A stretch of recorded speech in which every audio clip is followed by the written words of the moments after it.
It's going to be a little bit shaky in my camera because from time to time I'll have to move the camera.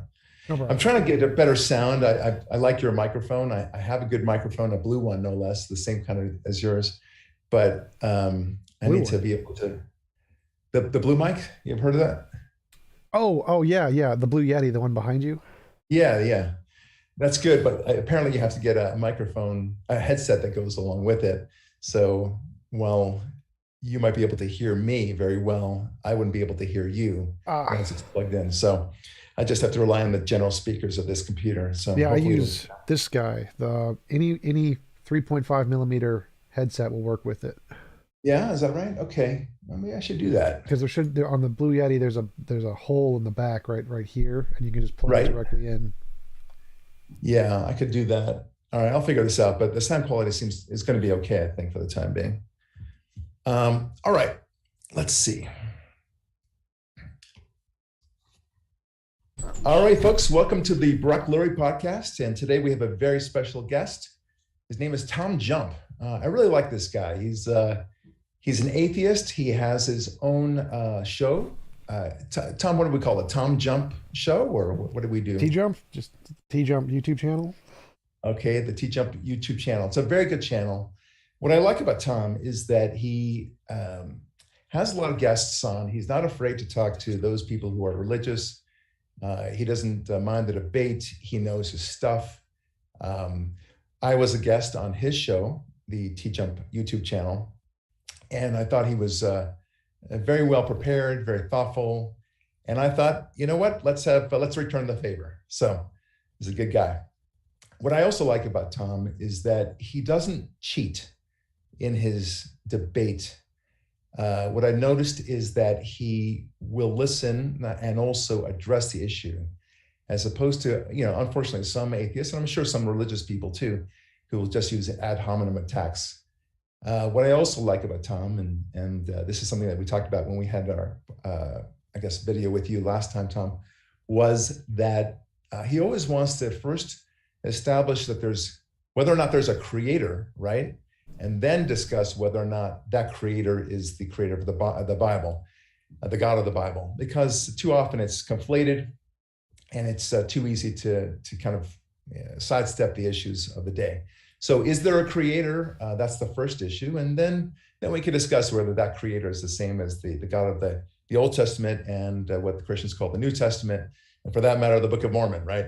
So welcome, Tom, to the show, and thank you so much. What I've said is that I'm going to do this more like an interview style as opposed to a debate, because, look, I was an atheist before, as you know, a very deep atheist, and I'm always interested in seeing whether I have missed something. I always like to know also whether or not there has been some arguments that, I just may have missed in the old days when I was an atheist. So I like to hear it. I'm constantly debating this issue, constantly looking to the issue. So let me start off with this, Tom. Where did you start with your atheism? Were you raised religiously, or did you always start as an atheist? Tell me a little bit about your background. Yeah, I was brought up in a Christian household. I went to Catholic grade school, Catholic high school. I was religious up until my 17, 18-ish range. My transition really didn't have anything to do with looking into atheism. I had major depression my entire life and was praying to a God who I believed was all loving and cared about me more than anything in the world. I prayed every day, morning and night, for help with my depression. Nothing changed. So I just lost the ability to believe that there was such an all-loving being out there. And so that was what caused me to lose my faith. And then years later, I started to research into the philosophy as a different way to try and overcome my depression. And I started to learn about atheism and the different philosophical positions, and saw some of the debates with the four horsemen of the apocalypse, Right. Hitchens, Harris, Dawkins, and Dennett. And I Right. really liked their work. I identified, and their arguments made a lot of sense to me. And so that's when I adopted the atheist label. And I've been researching and debating with theists ever since. Right. Are your parents still around? Are they, and if so, are they, is there any sort of tension between you and them, or how would you describe it? No, my parents were more concerned with the depression more than anything, because that was a bigger concern than anything. And Sure. so they didn't really talk with me much about leaving Christianity. It wasn't really a big issue. So they're in Pennsylvania, so several thousand miles away, 1,000 miles away or something. But we don't really talk about it much. All right. Well, that's great. You still have a good relationship with them. There's a lot of people that sometimes when one abandons religion or finds religion for that matter, it can be a source of tension. So I'm glad that that's not the case. Well, let's get right into it, Tom. One of the things that I'm always curious about, and it's in the first starting point, is the issue about morality. So we touched a little bit about this when you and I were on your show, and we all agree that morality is a good thing. We want a world that we consider to be moral. The question is, what is moral, and where does morality come from altogether? How would you take that? Right. So I think that morality is objective, but I don't think you need a God for it. So most philosophers agree that there is an objective morality, but we don't think that you actually need a God to ground the objective morality. There are many other alternatives that are presented in the field of philosophy.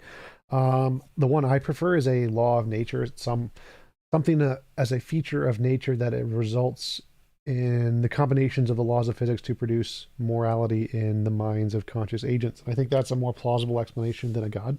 And so I think that we can ground our objective morality from those kinds of emergent relations in the universe. And I don't think we actually need to say there is a God anywhere involved in that. Okay. Now, some people would say that when it comes to morality, the idea is that we don't want people to kill each other. We don't want people to steal, to embezzle, to lie, these sorts of things. But yet there's a sense that, and perhaps, we've all felt this, when, let's say you lie to somebody and you feel this incredible sense of guilt that kind of descends upon you. It's a little different than, let's say, you go jaywalking, right? Which is illegal, but if you jaywalked, you wouldn't feel like you're a terrible person.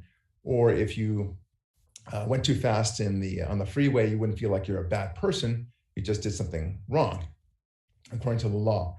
So how do you differentiate between the two? Why? Is there a sense that we need this thing called necessary guilt, that, as I phrase it? No, I don't think we need guilt at all. Like, there are many psychopaths who don't feel any kind of guilt but can still understand morality. One example would be a Christian, David Wood. He doesn't feel any kind of moral sensations whatsoever, but he can still understand morality. So I don't think guilt has any basis in morality. Guilt is simply a feeling, a recognition of something we've done wrong, or a feeling that we have done something wrong, but it's not required for morality. Even if we didn't feel anything, there would still be a right and wrong there. So no, I don't think we need that. Yeah, it's interesting that you bring up David Wood. He figures largely in my recent book because he is a fascinating man. He would beg to differ with you, and again, I'm not debating with you. I just know, having studied him very deeply, he is a psychopath, and he was a psychopath. And what happened, just for background, is that he decided that he was an atheist, that all that matters is the survival of the fittest. And he decided that the best thing to do to kind of advance his own theory would be to kill his father, and not only to kill his father, but to do so in the most gruesome way possible. So he proceeded to approach him from behind, used a hammer, didn't kill him, but severely maimed him to the point of brain damage. He was ultimately taken to a mental institution, then ultimately served time in prison, where he met a Christian. And at that point, he mocked the Christian, and he said, this is all nonsense. But after thinking about it a little bit more, he became more of a believer and understood that he really needed something more than just his own mind. So he embraced the morality, but the morality of Christianity.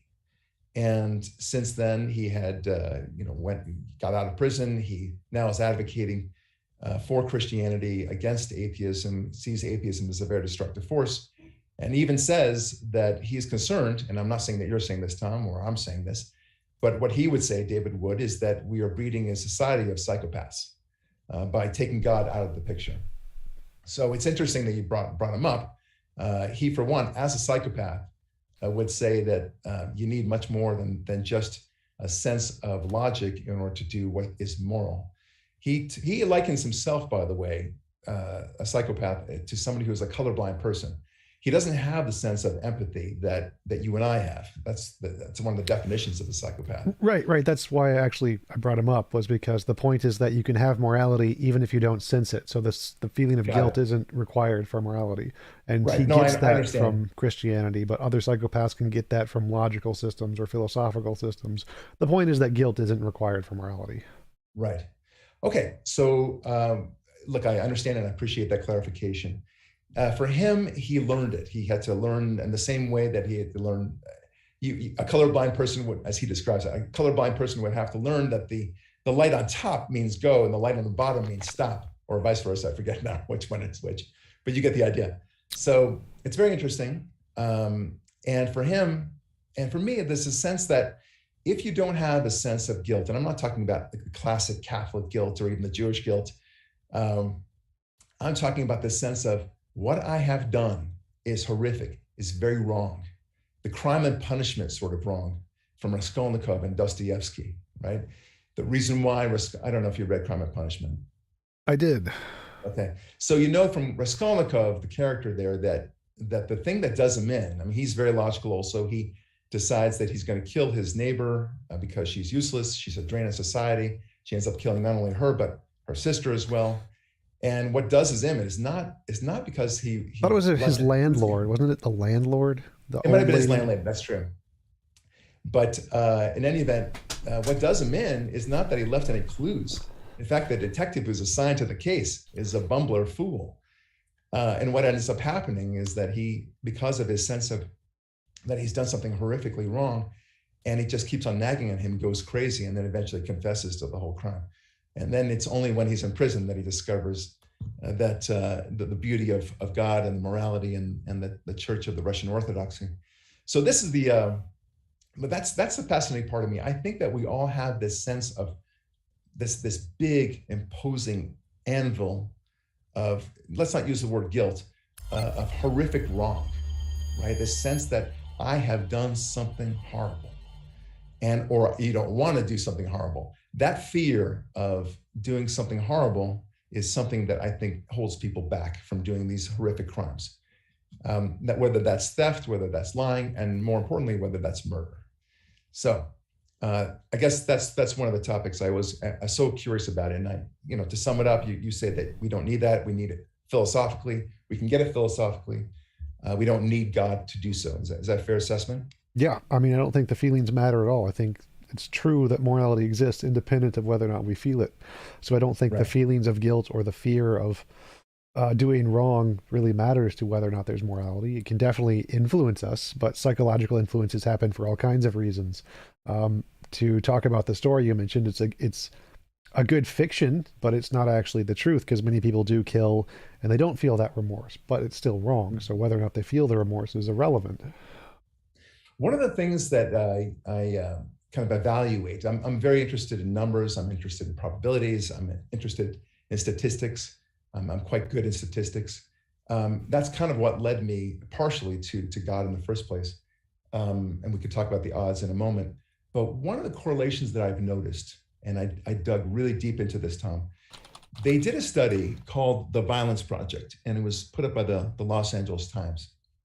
And this was prompted by the consecutive 3 mass murders that happened, mass shootings rather, that happened in 2018. One of them was in Gilroy. I think one of them was in Pennsylvania. But either way, there was 3 in the summer of 2018. And it was pretty horrific. And they wanted to understand, are there any commonalities among these mass murderers, and for that matter, serial killers, throughout history? And they went back as far as 1965. And they came up with 4 different conclusions. One is that they suffered, each one suffered something traumatic in their childhood. They had a very bad abusive childhood. They saw something else among some other serial killer or mass murderer and decided to emulate it. And then, of course, finally, that they had access to guns or to something extremely violent. Those are the 4 things that they came up with. Lost in that, however, was something else that actually did show up in a very similar study by the FBI, no less, which is that none of them had God in their lives. So that was fascinating to me. Now, that doesn't mean that all people who don't have God in their lives are about to commit mass murders or serial killings and so on like that. But what is consistent is that those who do commit those mass murders and those serial killers tended not to have God in their lives at all. So there were attempts to make these people into Christians in particular, but those turned out to be false starts. They were not accurate. What do you say about that? Again, it's not a proof of God one way or the other, but there's a correlation, and I'm not saying a causation, but it seems to be a correlation. That the top 3 were atheists? Oh, that's not a correlation. No, there's a long list, not just the top 3. It's actually the vast majority of serial killers are religious. So the vast majority of them are religious. The most successful ones are atheists, which is typical because atheists tend to have a higher IQ, higher education level, higher intelligence level. And so they're better at usually whatever they're doing, which is why atheists have higher academic standings, higher wealth, more access to government. But I wrote about this in my recent book, and I went through all the serial killers, every single one of them, and all the mass murderers since 1965. And not one of them was a Christian. I mean, some people had ascribed them to be Christians, but they weren't. Can you give me, I mean, I could be wrong, but because I thought I researched this pretty well. Can you give me an example of a mass murderer or serial killer was an avid Christian or Jew for that matter? I can just Google it if you want. There's tons of them. But the vast majority of them are religious. Like if you just take any genocide in any Christian nation, that's all Christians. I'll talk about that in a moment, but let's stick now to the mass murderers and the serial killers. Genocide is a kind of mass murder. So I agree. I agree with that. And we'll talk about that, but I'm talking more about sadly the classic killings where some guy goes, a nut in Las Vegas, for example, where he went about and killed 50 people, sniper fire, or what happened at Sandy Hook, or what happened at Gilroy, those kinds of killings. Or for that matter, serial killers like Ted Bundy and Kaczynski and so on. Well, again, so if we just go to the prisons, mass murder is usually defined as 4 or more killings. Most of them are Christian. Right. Most mass murderers in America are Christian. Like they're just not publicized. That, Tom. My evidence shows otherwise. Where can you show me an example of one such person? I could just go to the criminal records. Again, if we just go to the federal FBI statistics, the percent of atheists is 0.something%. The percent of Christians is like 60-something%. Most murderers are Christian. Most mass murderers are Christian. They're usually not the ones that are publicized about because they're less successful. I look, you say the word most quite a bit. I'm just asking you for one example. Again, FBI statistics on crime based on religion. That would be right. Okay, so the FBI study that I found said that specifically the contrary. They said that the one thing that was in common among all of these were that they were not religious. There was, however, a very small portion that claimed to be religious one way or the other. It was about, I forget the number, it's about 5% of them altogether, and more than half of those were Muslims. Of the remaining Christian variety, those were simply people that were construed to be Christians by their neighbors, particularly Andrew Breivik, who was the famous mass murderer in Norway. I believe he killed some school children, served only 21 years, which is pretty horrific when you think about it. But nevertheless, he was more of an Odinist, but somehow they decided he was a Christian as well. So, I mean, other than that, if you can show me somebody who actually goes to church and actually believes in God and believes in Jesus for that matter, and was tight on that issue, then let me know.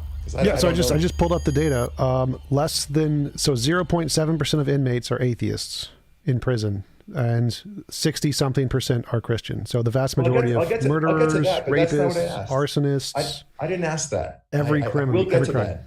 I will get to that, but I didn't ask what the percentage of atheists were in prison. Well, this applies to every category, including murderers and mass murderers.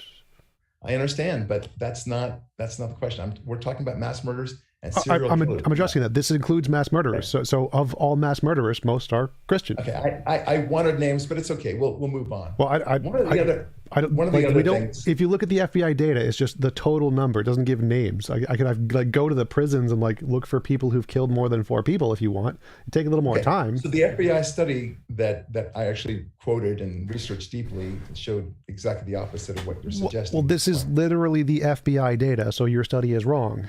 It's okay. All right. Well, anyway, I dive deeply into this in my book, so I'm happy to review on that. Look, this is more of an interview. I'm not trying to debate you, and so I'm sorry if it sounds like I'm debating you. Now, we did say that we'll talk later on about the genocide nations, right? Obviously, we think about Germany and Hitler first, and then Stalin and Pol Pot and all those bad boys. So, what is your take? Because I remember when we spoke before in your podcast that your argument was that Hitler was a believer and a Christian at that. Polytheist. I think. What's that? Polytheist? I think he was a pantheist at best, not polytheist. No, polytheist. Like, he believed in magic and miracles, and he did research into all kinds of spiritual stuff, and he was looking for like the thingy that you drink from, the one in the Holy Grail. Yes, Holy Grail. Okay, all right. Okay, but that doesn't make him a Christian. I mean, let's not conflate these two things. There are a lot of people who believe crazy things, and pantheists are, certainly not the same as Christian. Polytheist, which definitely was not a pantheist. He could not ever be qualified as a pantheist. That's not logically coherent. I disagree with you. That is a topic that I study deeply as well in Atheism Kills.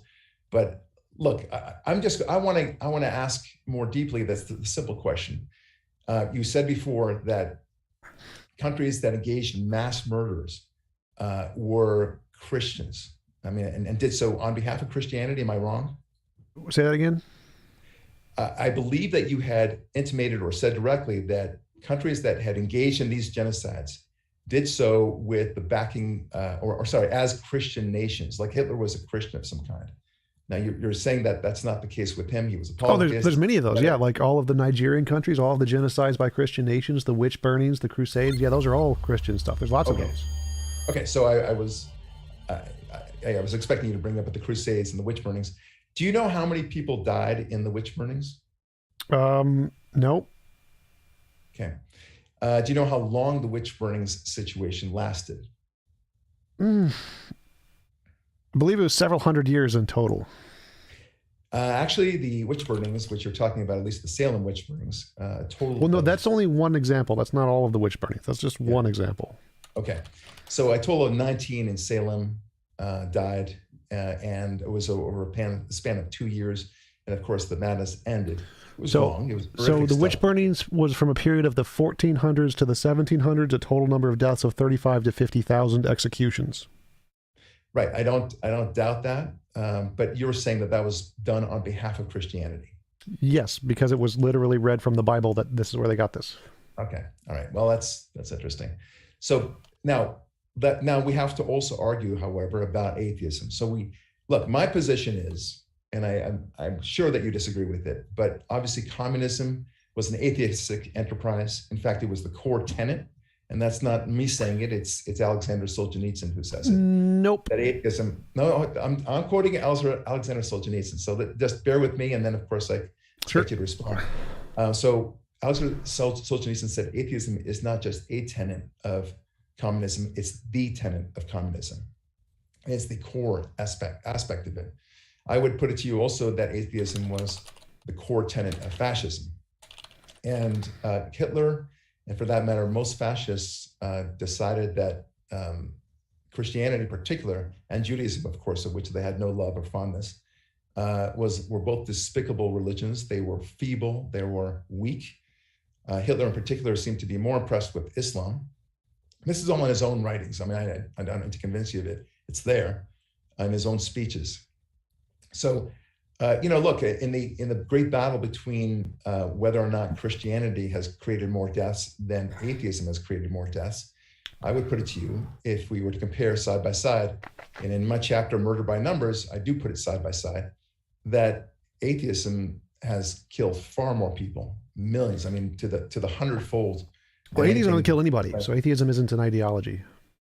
So like saying that's an escape hatch, but I don't buy that. That's like saying, Tom, that seatbelts are not necessary in a car. They don't kill anybody. Yeah, okay. No. Seatbelts themselves don't kill anybody. I get that. No. The That's lack not of them quite right. don't kill them. But I wouldn't suggest not wearing seatbelts, or No, for no, that no, matter. no. I'd like to clarify that. So claiming that atheism is an ideology, or that atheism as treated by everyone today is equivalent to the atheism of communism, is like saying that all religious people who have murdered ever is equivalent to Jesus, or Jesus' ideology. The fact that some atheists do things, and you equating that that belief of atheism, their particular belief of atheism, with all atheism, is called a composition division fallacy. It would be like if I said your religion is exactly the same as Islam for flying planes into buildings. It's called a composition division fallacy. The fact that some people use that label and associate it with some things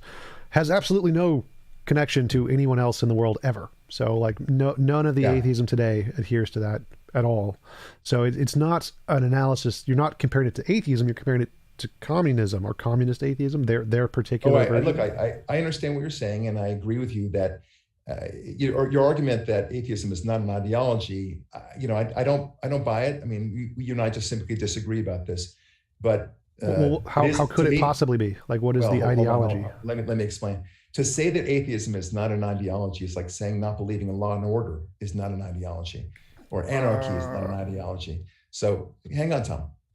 So this is, there are certain things that if you don't do them, bad things will result. For example, if you don't brush your teeth, I can guarantee you eventually, very, very quickly, in fact, you'll get cavities, right? So, or if you're an anti-vaxxer, right? Those people are people that don't believe in vaccines. Bad things will result from that. Well, those are all actions.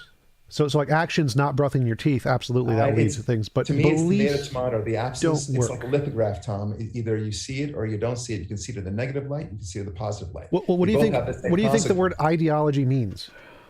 Okay, this is not where I'm going. I want to also say. Well, you said atheism is an ideology. Like, what is the word? It is an ideology. It's a belief system, and you hold on to certain aspects of it. Okay, what are the beliefs? The beliefs are that there is no God. That what is that's not a belief. Fact, Tom, you got to let me finish. What there is no God, and that in fact, what orders the universe is random evolution, and everything happened that we see here in a random way, and everything is the product of randomness. That is an ideology. None of that is a part of atheism. Like, that's not what atheists believe. I disagree. I think that's exactly what it is. So I've got to respond to that. Like, you may have a personal belief that is contrary to that. I get that, Tom. Well, no, it's not about me. This is not about me. So what you got wrong is that most atheists don't believe any of that. Most atheists are spiritual. They believe in something that, like a spirit or some kind of spiritual realm. Most atheists aren't the scientific kind like I am. They do believe in spiritual stuff. They don't believe in evolution, many of them. They don't believe in random processes. Most naturalists don't believe it's all random. They think that they're determined, guided processes, so they're not random. So most of what you said, one sec. So most of what you said has nothing to do with atheism, and most atheists don't believe it. And the not believing in a God isn't a belief. It's a lack of belief. You're not. It's not a belief system. It's like not golfing is a sport, or not brushing your teeth is an ideology. It's not a belief. It's a difference without significance, in my opinion, Tom. Because not believing in, going back to brushing your teeth, will lead to serious consequences, right? Well, likewise, hang on, Tom, just a second. I'm a vegan. You may not know that about me, but I'm a vegan. I don't believe in eating animals, right? So. And the reason why is because I believe that it's unhealthy. I think it's bad for the planet. It's bad for cruelty to animals as well. So those are the things. So, but whether I call it an ideology or non-belief in eating meat, it's tomato to me. It's not as important. I don't want to get lost in the weeds here because we have so much more to discuss. But well, just to clarify, like for me, ideology is important. Ideology is a positive set of beliefs that influence like something, and atheism just isn't that. There are positive beliefs. Naturalism is one. Humanism is one. Communism is one. Those are all ideologies. Atheism isn't. Atheism is just a description that you don't believe in God. So that atheism isn't an ideology. Like evolution is an ideology. Naturalism is an ideology. Atheism isn't. I'll take it on your say. So I don't want to quibble with you about that. But I am curious what you said about most atheists, that they believe in some sort of higher power or naturalism. I don't want to put words in your mouth.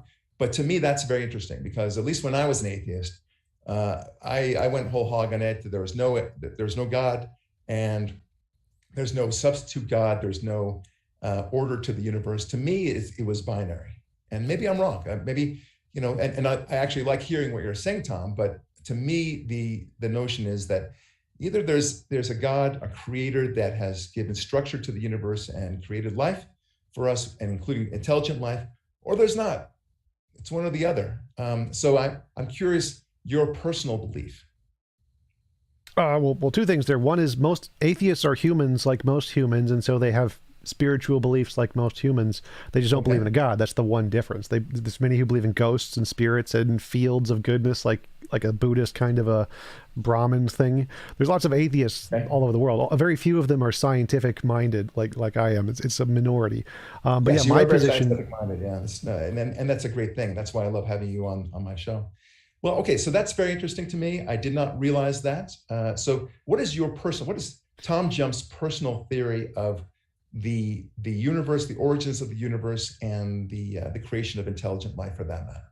Yeah, so I think that the universe, our universe as we see it, is a result of quantum fields, and that time and space are emergent from other more fundamental quantum fields that existed before the Big Bang and created the Big Bang. I think that life evolved from evolutionary processes, which are a result of emergent phenomenon of physical forces that are not guided by any mind.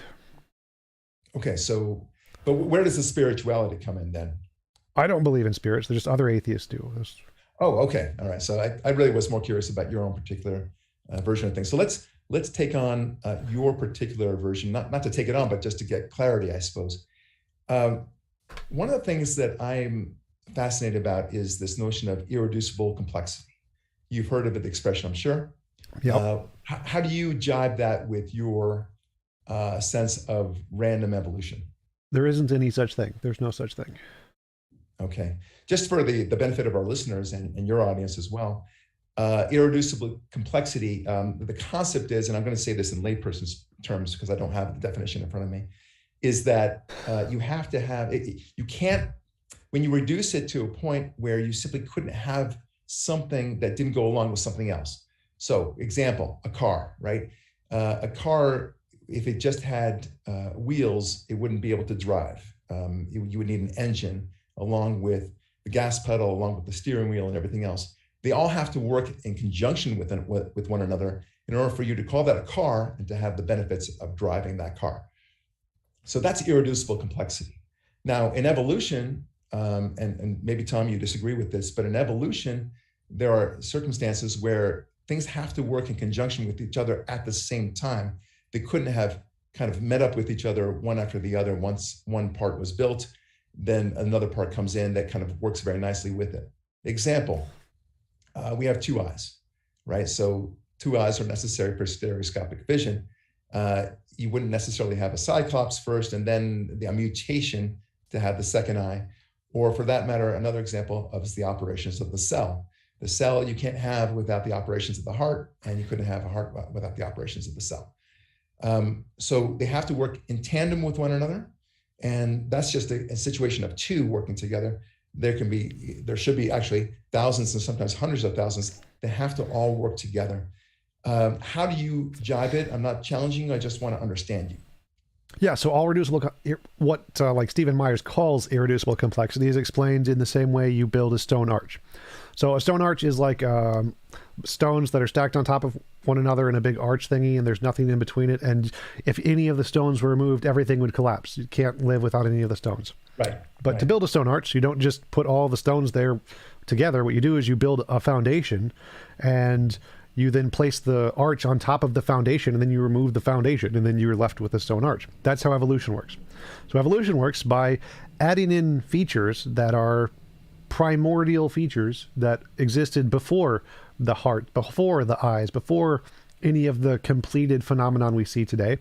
And those things before were very useful at the time. And as they become less useful, they get removed, kind of like how in the stone arch, you remove the support piece by piece. Or like scaffolding, for example. What? Or like scaffolding on a building. I'm supporting your argument, Tom. I'm saying like scaffolding, you need scaffolding of a building in order to build it. and then eventually you don't need it anymore. Well, right, but I'm saying that each of those, the scaffolding had its own purpose. It did something on its own. It wasn't just scaffolding, it had its own purpose. And so it became just scaffolding after the new thing evolved, like the eyes or whatever. And then the scaffolding was removed. But before it was removed, it had a purpose and it was useful to the organism. So that would be the only difference. But for example, one of the examples of irreducible complexity that is used is the butterfly and the caterpillar. Like, caterpillars have no reproductive organs. There's no way for them to reproduce until they become a butterfly. So how could a caterpillar evolve into a butterfly? How could that possibly happen? Because they just don't have the correct pieces to be able to reproduce until they've gotten to the butterfly stage. So it's irreducibly complex that the butterfly couldn't have come about by evolution because, well, caterpillars can't evolve into butterflies because there's no way for the caterpillar to come about. But we know that caterpillars did actually have reproductive organs millions of years ago, and they lost them after they gained the ability to evolve into butterflies because they no longer needed them. So they had the scaffolding of the reproductive organs as caterpillars that couldn't become butterflies, but once they could become butterflies, they eventually lost the reproductive organs because they no longer served a purpose. So it's the scaffolding, like they had a feature, they evolved a new feature, and then they lost the old feature. Right. No, I get it, but that's not really quite what I was asking. I was asking about the notion of irreducible complexity, not where we get rid of things like the scaffolding that you just talked about, but rather that you need two things that, or at least two things that go hand in hand with each other. And to just go back to my car analogy, you wouldn't just say, well, it was great that we invented the doorknob for or rather the door handle for the car, and that was kind of invented on itself, and then we built a steering wheel, and then with that kind of, it might be convenient one day. No, it all comes together. It's built at the same time, and they all have to work together at the same time. That's the notion of irreducible complexity. And not to argue with it, I just trying to understand from you how you, because evolution has this lockstep fashion where you go one thing at a time, it develops, and then you have that leading to something else, presumably, just making things better and better. But I have to tell you, Tom, I never was satisfied when I was an atheist. When I learned about irreducible complexity, I just couldn't answer it as well. I see you trying to do that, but I still don't see the connecting of the dots. Right. So that's why I brought up the stone arch example. The stone arch is made of like 10 stones, and each stone is working together to build the arch. You remove any one stone, the entire arch fails. So this has 10 parts, and you can make it bigger. You can go 100 parts, 1,000 parts, 10,000 parts. You can make a stone arch as big as you want, and each of the pieces are working together in tandem. And if you remove any one piece, the whole thing fails. So you need all of the parts working together. But you don't build them all at once. You don't just put them all into a stone arch immediately. What you do is you build a foundation. You build rocks underneath the stone arch. I see. Yeah. No, I understand. But then for that theory to work, it would have to then, and for that to happen randomly, then the one stone would have to know that it's going to be part of a larger picture, and that ultimately it would lead to this thing. And obviously the stone doesn't know that, much like the door handle wouldn't know that eventually there's going to be an engine attached to this, as well as wheels wouldn't know that there's going to be, a gas pedal associated with it, to say nothing of the gasoline. All the things that have to work together. So, all right, I think we beat that dead horse. I'd like to respond to that. So, like, as I said before, we got 5 other things I really want to explore. Okay, so just give me 10 seconds. So 10 seconds. Each of the stones that are built upon to get the stone arch had its own purpose. It didn't know anything. It was just useful in its own right for something before the stones above it got placed. So it didn't need to know that there were going to be stones above it. It was useful on its own. Okay, I appreciate that. So moving on to something very similar, the notion of fine tuning. So obviously you've heard that phrase. I know. You mean physics, right? The universe? Yeah, the physics. Yeah, the creation of the universe, and it appears to most scientists that the universe is so finely tuned that to an absurd level in order to create the creation of life, and no less the intelligence of life. That if anything were even slightly off kilter to the 1 out of a quadrillionth percent, we wouldn't have the universe as we now know it. This was a conundrum to Stephen Hawking and many other scientists who developed the multiverse theory as a result in order to combat that, the probabilities of that. I never found that very satisfying, Tom, because there is no evidence for a multiverse, for one thing. And it seemed like they didn't like the answer they were getting, so they they kind of forced this new theorem in order to increase the odds that the universe would be apparently fine-tuned, when in fact it's not really that so fine-tuned. It's just, if you take enough billions of universes out there, trillions of universes out there, well, then the chances of our having this universe increase exponentially. I was never satisfied with that, especially because I don't think there's any evidence for it. Do you feel otherwise? Yeah, so a number of things there. First thing is that the multiverse theory is better than a God for many reasons. One is that in physics, you're not allowed to add in things that don't have a basis that has been demonstrated to be real. So like the reason we went with the multiverse is because it's a combination of vacuum states demonstrated in the Casimir effect and Guth's early universe inflation demonstrated in observations of the CMB. Whereas God has a bunch of properties that have no basis in physics. Omnipotent, omniscient, omnibenevolent, eternal, non-physical mind. So God wasn't an option to try to explain the phenomenon multiverse was, because it was just a combination of physics. The fine-tuning isn't really a problem because the fine-tuning, for at least for the God debate, because in order to explain what fine-tuned the universe, you could just ask the same question, well, what fine-tuned God? Just like there are infinitely many variations of the way the universe could be, there are infinitely many ways God could be. Maybe God wanted a universe of just black holes or just unicorns or just puppies. Why? Right. What fine-tuned the nature of God to make him make this universe and not any of the others? And so Tom, could be... yeah, that's an excellent point. And I want to agree with you on something. It is a very fair response to say, okay, fine with your fine-tuning argument, but what about the fine-tuning of God? And this is not a conundrum. This is one of those things where we simply have to accept, I don't know what happened before God. We do know that there's a God. We believe that there's a God. What happened to create him, that's a mystery. We have to know that we will never know everything, right? Just like, you and I were born in a certain year, right? I was born in 1963. Yes, I'm that old. But what happened before, I take it on faith that my mom gave birth to me. I mean, so my birthday is September 18, right? So, all right, well, I take it on faith that that's where I was born. I don't remember that, right?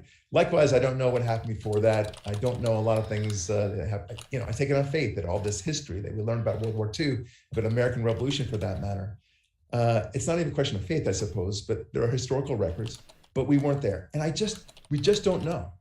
We don't know exactly what happened before the first tribes, created the first villages. We don't know what language they spoke. We don't know what it sounded.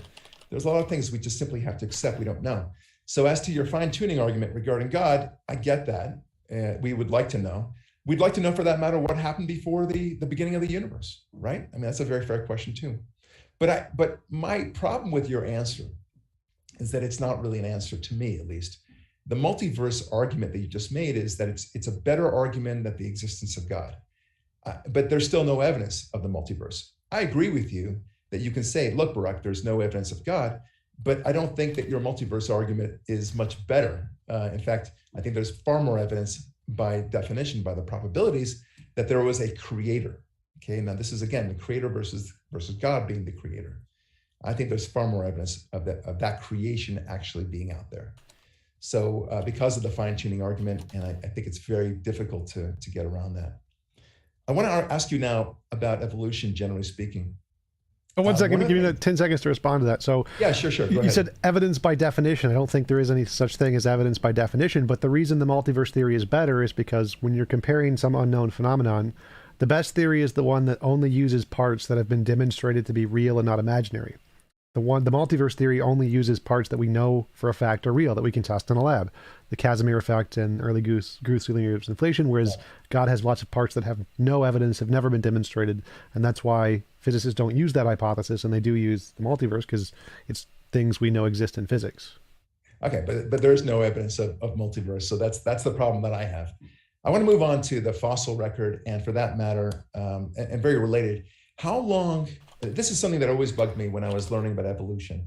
How long does it take for an evolutionary adaptation to take hold, to become the new norm?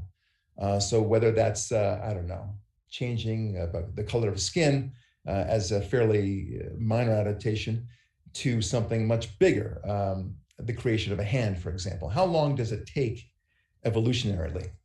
It can take as short as 5 minutes. It just depends on the environment. So, for example, if a virus hits and kills off everyone in the group other than the one person who's immune to the virus, or the two people who are immune to the virus, well, then their genes are going to take over. So it just depends on what the environmental factors are and how successful one trait is over the others. Right. Okay. Uh, okay. 5 minutes. I've never heard that before, but I accept it. What about the concern that a lot of people are raising in the evolutionary debate, that the evolution always seems to be, always approaching a progress, always an improvement of some kind. And why isn't it that it just turns into something either neutral or even descending? And for that matter, and this is the next question, why don't we see more in the fossil record of these strange anomalies, as opposed to what we do see, which is we don't see these transition animals very much. People claim that there's a transition between Cro-Magnon man, Neanderthals to Cro-Magnon man, but other than that, we don't really see examples of three hands, for example, or I don't know, three eyes. How do you respond to that? Well, three hands and three eyes were never really beneficial. I mean, we do see three eyes. There's lots of animals with lots of different eyes. But a mutation would suggest something akin to that. I just pulled that out of my butt, but you understand. You could also argue, I don't know, that you have a third ear. Or just one ear for that matter. How come we don't see those kind of strange mutations more frequently? we do, but they're usually in pairs. They're usually because your body is mirrored. It takes less energy to make a copy on this side and on this side. So there's never usually like one of anything. It's usually two, which is why we have 8 eyes in spiders and 8 legs in octopus. We do see multiple legs and multiple ears. There are many animals that have 4 or 5 ears. We do see those all the time, but every single species is a transitional fossil. It's really strange that the creationists say, you've never found a transitional fossil between that thing and that thing, even though those are both transitional fossils between 2 other things. So every time we find something, they're like, well, what's the transitional fossil between that and the other thing? Well, they're all transitional fossils. But to answer your main point, we do see those. There's one great example of a fish in a cave which had eyes that could see very, very well. And as they evolved in this cave, they lost the eyes. They devolved the eyes because they were no longer useful in that environment. So we do see those all the time where you have one adaptation, and as it becomes less useful, you lose it. Right. But okay, so those are examples, and to bring up your point, actually, the first thing that I would say as when I was an atheist is like, well, what are you talking about? There are people who have darker skin and lighter skin, and people, like for example, the Nordic people from Norway and Sweden and northern Germany, for example, they tend to be taller, and the reason for that is because their bodies are elongating in order to get more sun, right? So I'm actually agreeing with you, Tom, here on this one, but that's the reason why they tend to be taller in the northern reaches, because you want to get more surface area for sunlight. So likewise with darker people in hotter regions, right? You tend to see darker skin in darker regions. But what doesn't answer, what evolution to me does not get answered, is the DNA sequence, does the extraordinary complexity of the cell, and how each cell is like a little universe unto itself, and in turn communicating with every other cell. These are the things that I find to be conundrums that would take, I don't know how many billions of years before they would actually get into that position. There's so many things that have to work intricately with each other. Talk about irreducible complexity, right? So that's where I grapple with the evolutionary concept. I don't think, we now know, contrary to what Darwin knew at the time, we know about the DNA sequence. We know how complex that is and the programming that goes into it. So how do you relate to that? How do you respond to that?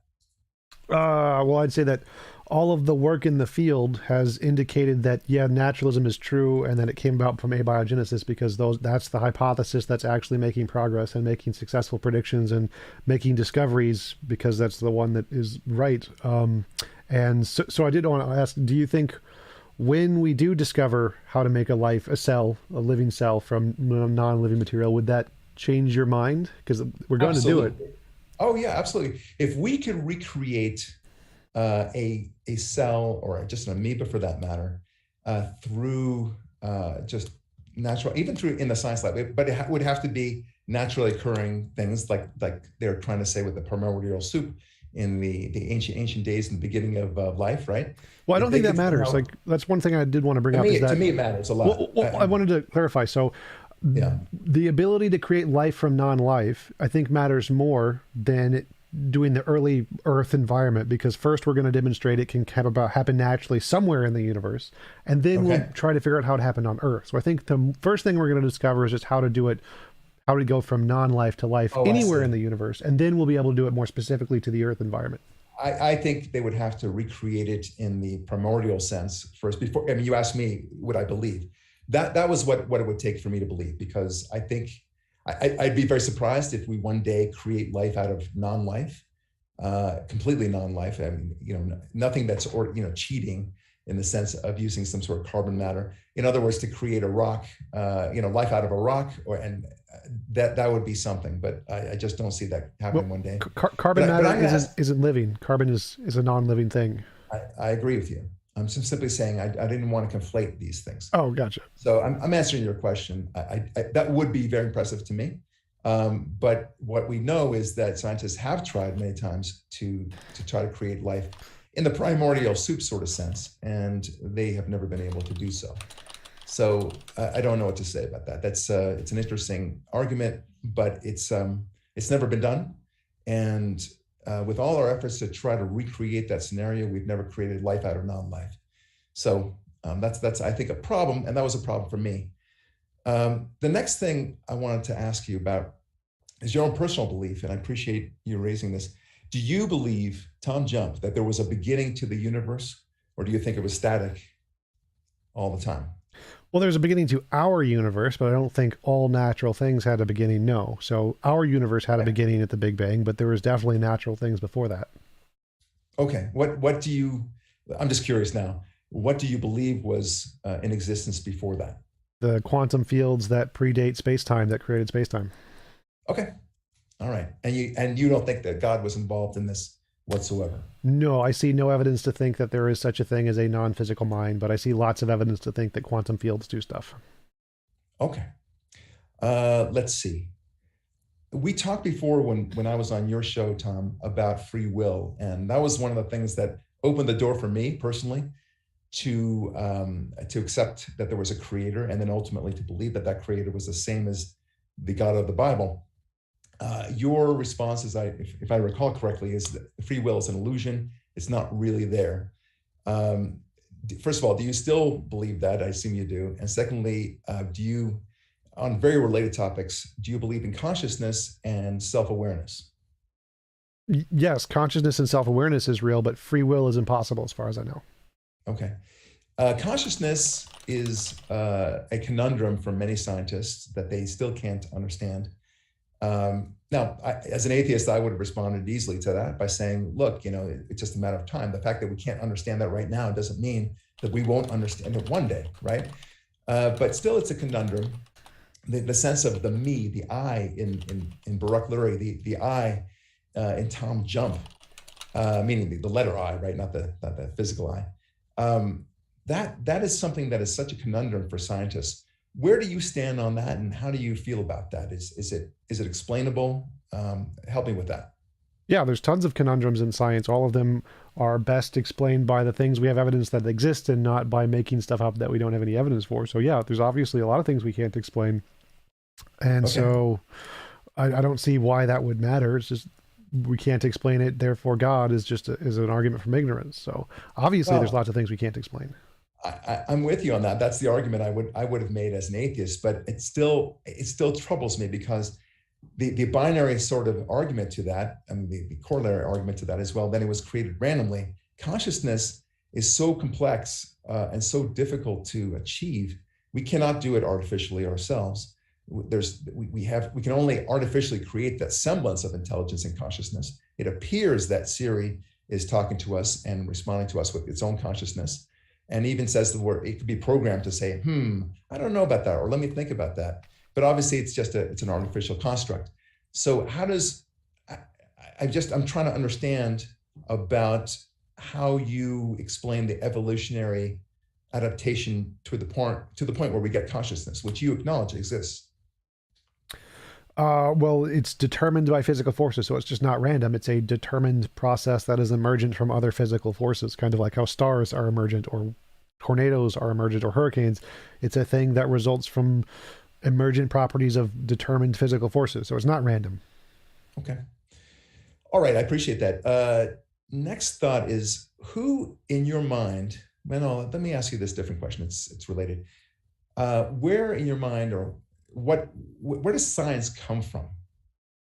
People, We all love humans, science. humans made it up. Yeah, I agree. Humans made it, but more specific to that, where does the notion of science and our love of seeking the truth and the beginning of the universe, for that matter, all these questions that we're now posing, where does that come from originally? Does it come from the Greeks, for example? Does it come from the Romans? Because to my mind, science really was born with the university as created by the Catholic Church. And I'm not a Catholic, I'm Jewish, right?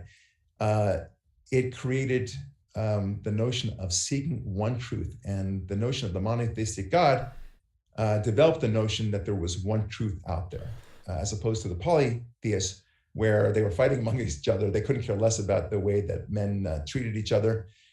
But this God, this monotheistic God, not only cared about the way that man treated man, but also the notion that there was one truth to everything. There was one beginning, there was one everything.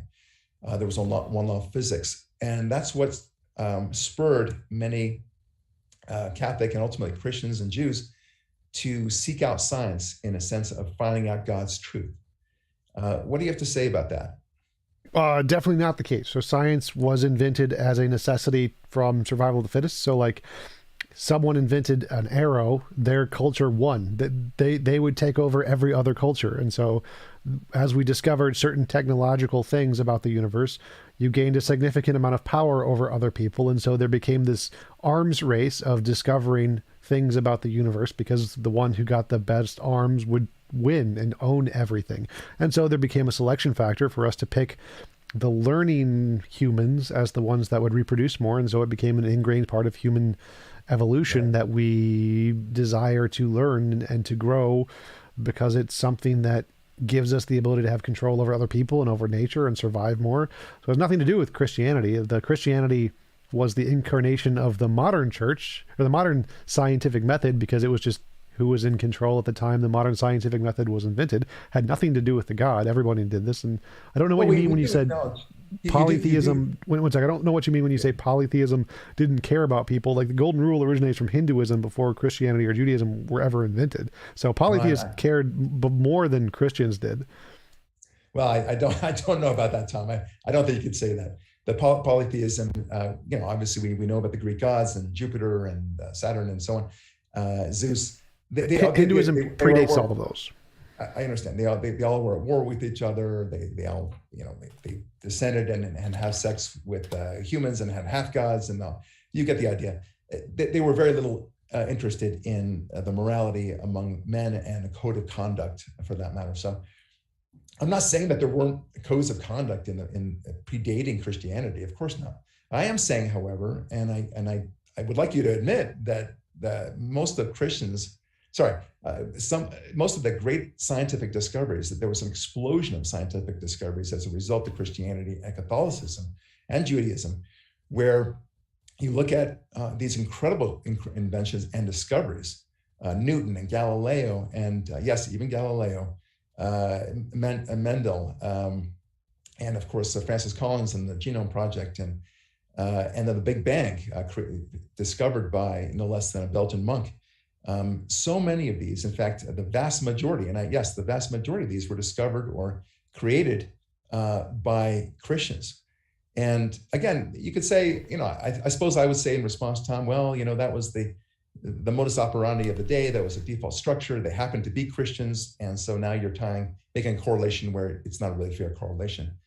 In response to that, I would say, no, these people, most of them wanted to discover their discoveries because they felt it was to bring them closer to God, and they want to share the discoveries with everyone else. And this is said by Newton. It's said by Georges Lemaitre, the guy who discovered, the origins of the Big Bang. He invented it. He didn't discover it. He invented it. Okay, well, whatever. Discovery, invention, fine. I think it would be discovery, but whatever. The point is that he did so because he knew in his own mind that the Bible said that there was a Big Bang, and that was his map, as it were. And he said, I'm going to find it. And sure enough, he found it, much to the chagrin of Einstein, who felt that Georges Lemaitre was on the wrong path, but Georges Lemaitre was right. His own theory, Georges Lemaitre used Einstein's own theory of relativity to prove that there was a Big Bang, among other things. It's fascinating. Anyway, I think that the sheer number of Christian and Jewish scientists out there who went about finding their discoveries and to some extent inventions is so legion that it's hard to say that science as we now enjoy it did not benefit greatly, in fact, predominantly from Judaism and Christianity. Well, again, that's demonstrably false. Like, they just attributed it to religion. It was already an inbuilt psychological thing that all humans had. The people who make the most discoveries are the ones who are the most technologically advanced. Unironically, okay, the greatest goat herders and greatest farmers and greatest chicken farmers were also Christians at that time. That doesn't mean it had chicken farming evolutions had anything to do with a god. It just means that they were the most technologically advanced at the time, and so they used post hoc reasoning to try and justify it from their religious perspectives. We know for a fact that these happened. Many scientific discoveries happened way before Christianity happened. The fact that most of the modern stuff is only due to the fact that they happened to be in control at the time and be the majority at the time. And if there's another majority in the future, then they will be the ones to attribute it to whatever their ideology they think is correct. Right. Well, that's what I said before. I mean, I think you're right, and that you're arguing exactly what I would have expected. And that's what I used to argue, that it's the default religion. It was kind of the community around, and they were imbibing that in the mother's milk. And to associate that, Barak, with Christianity is just not a fair correlation. Well, but that's to clarify. I'm just kind of mirroring your point. Right. I just wanted to make a clarification. This has been proven. We know for a fact this is an evolutionary feature. We can see it in other animals. And so the fact that this feature of desiring to try and discover things is something we know had nothing to do with Christianity. They just post hoc attributed it to their belief in God. Well, I don't know about that, Tom. I think that you got a problem with that argument because the huge jump in science and scientific discovery was so exponential after the advent of Christianity in particular, and Judaism to a lesser extent, that it's hard to not say, wait a minute, there's this advent of Judaism/Christianity and had this enormous jump in science. Likewise, I mean, in a very similar argument with capitalism really took off in an exponential way in the 1860s when the capitalism from America was unleashed, and now we see these extraordinary inventions and everything else. You could say that just happened to be, but the correlation is so strong that one ultimately leads with the causation conclusion. But finally, on that point, Tom, you look at these Christians and these scientists who develop these, they themselves are saying over and over again that the reason why they made these discoveries was to be closer to God, to find God. It didn't even, a lot of your things that you're saying, they're all good and well when it's for the discovery of the arrow, the creation of a better shield. I'll even argue that point for you. There's a lot of things to make a telescope or make binoculars so you can see the enemy better. I get that. But there's a lot of science that is utterly unimportant, or at least at the time it's unimportant. Like, who cares whether a certain galaxy might be 100 billion light years away? That won't affect us in any way. In the future, we don't care about black holes. There's a lot of things we learn anyway, regardless of whether it might be useful to us on an evolutionary basis, right? Well, that's also due to evolution. So evolution causes us to expand in any direction, and then the ones that are the successful survive. And so, yes, science, we have desire to learn things about all kinds of stuff, whether it's useful, because occasionally we discover things that are really useful, and those do very well. So this innate built desire to discover is important to humans because evolutionarily, sometimes that gets us a lot of rewards. So yeah, those are all explained by just evolution. Okay. Then why don't, I'm going to say rhetorically, why don't the other animals, I'm using the phrase other animals because that's an atheist approach. Why do animals not have that same sense of discovery. They do. They are living today as they did yesterday, as they did with their generations in the past. They don't even know the previous generations. They won't know their generations to come, and they survive. You know, the leopard is surviving. The cockroaches survive. They don't need this inherent sense of discovery. That seems to be unique to humans. And I guess the question to you is why?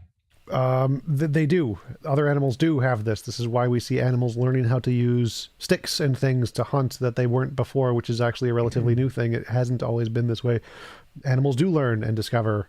It's just slower for things with a smaller brain capacity.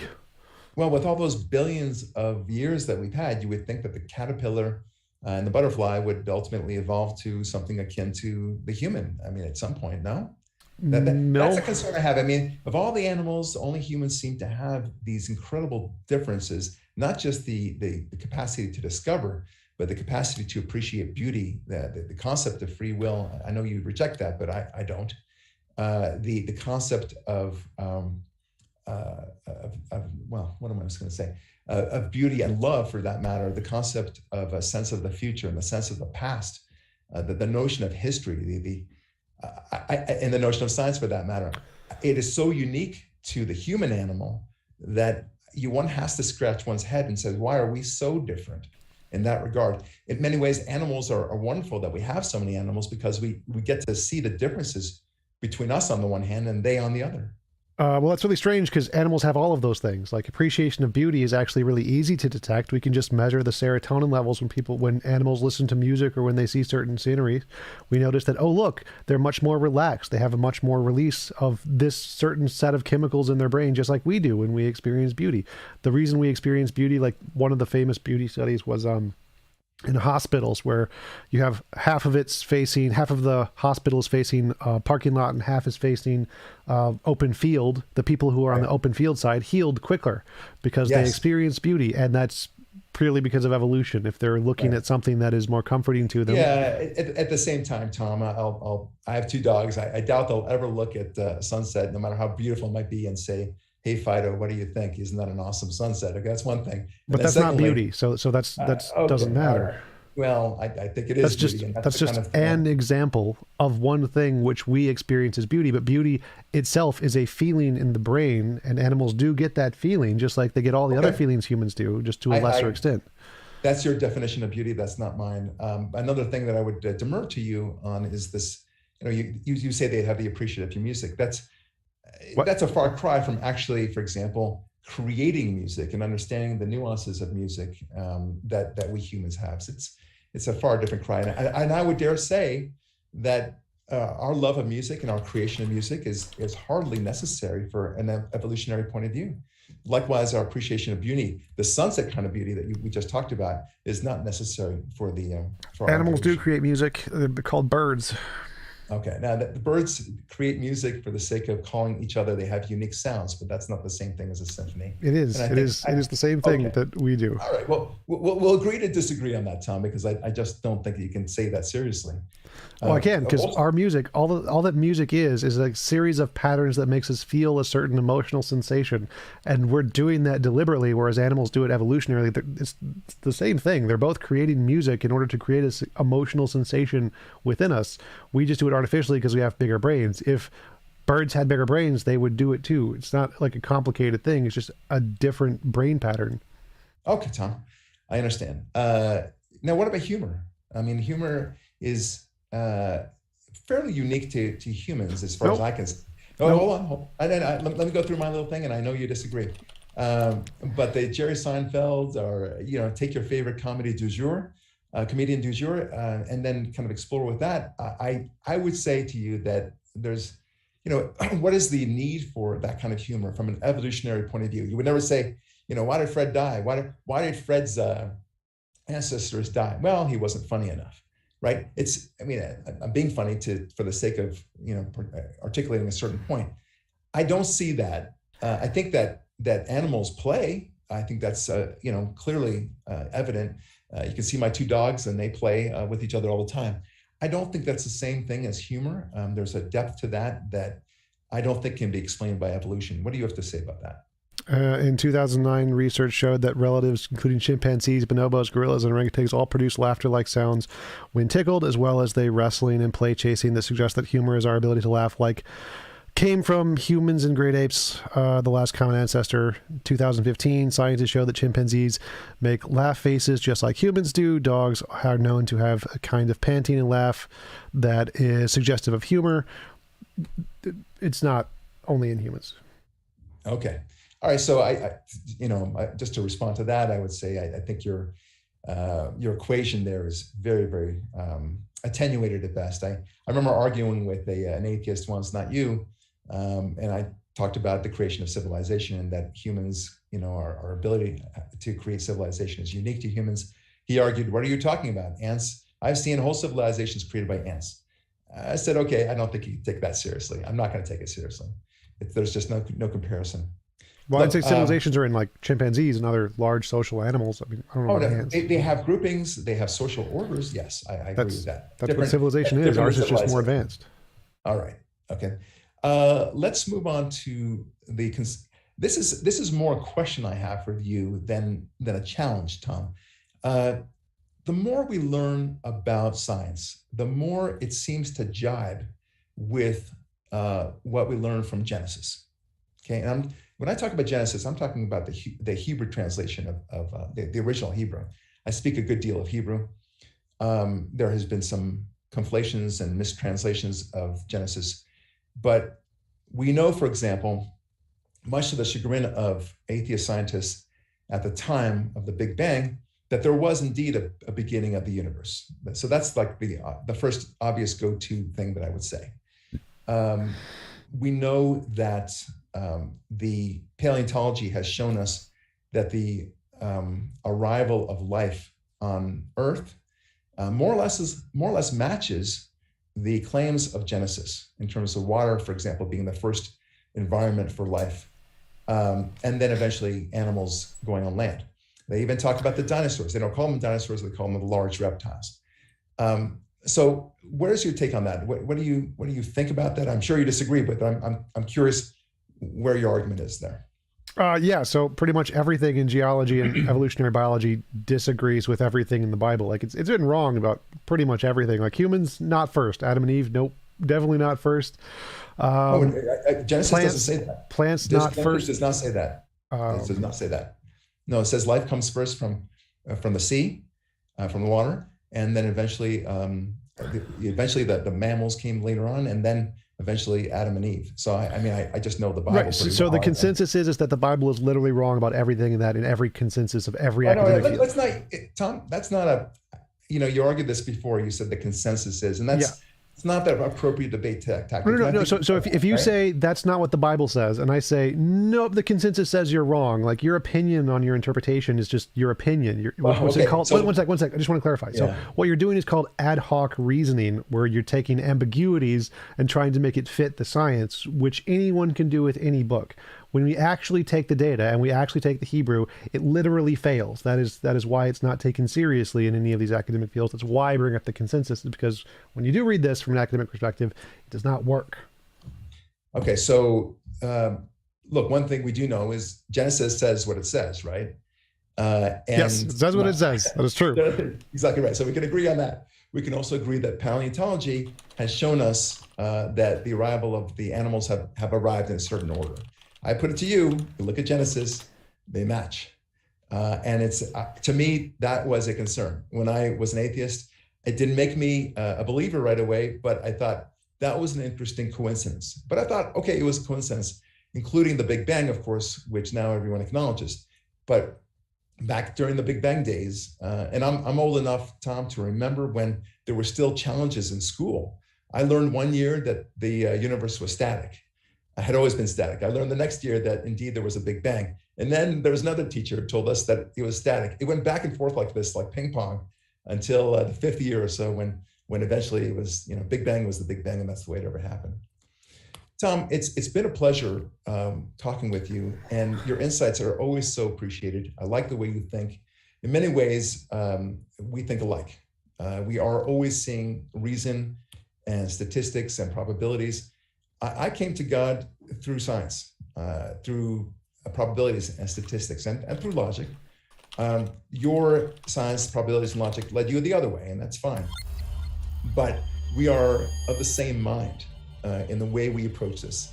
I'm with you. I never liked it when somebody would tell me, I found Jesus and I just opened my heart, or I found God for that matter, I just opened my heart, and that was good enough for me. I don't like that. For me, I had to be convinced from a scientific level, and I was convinced.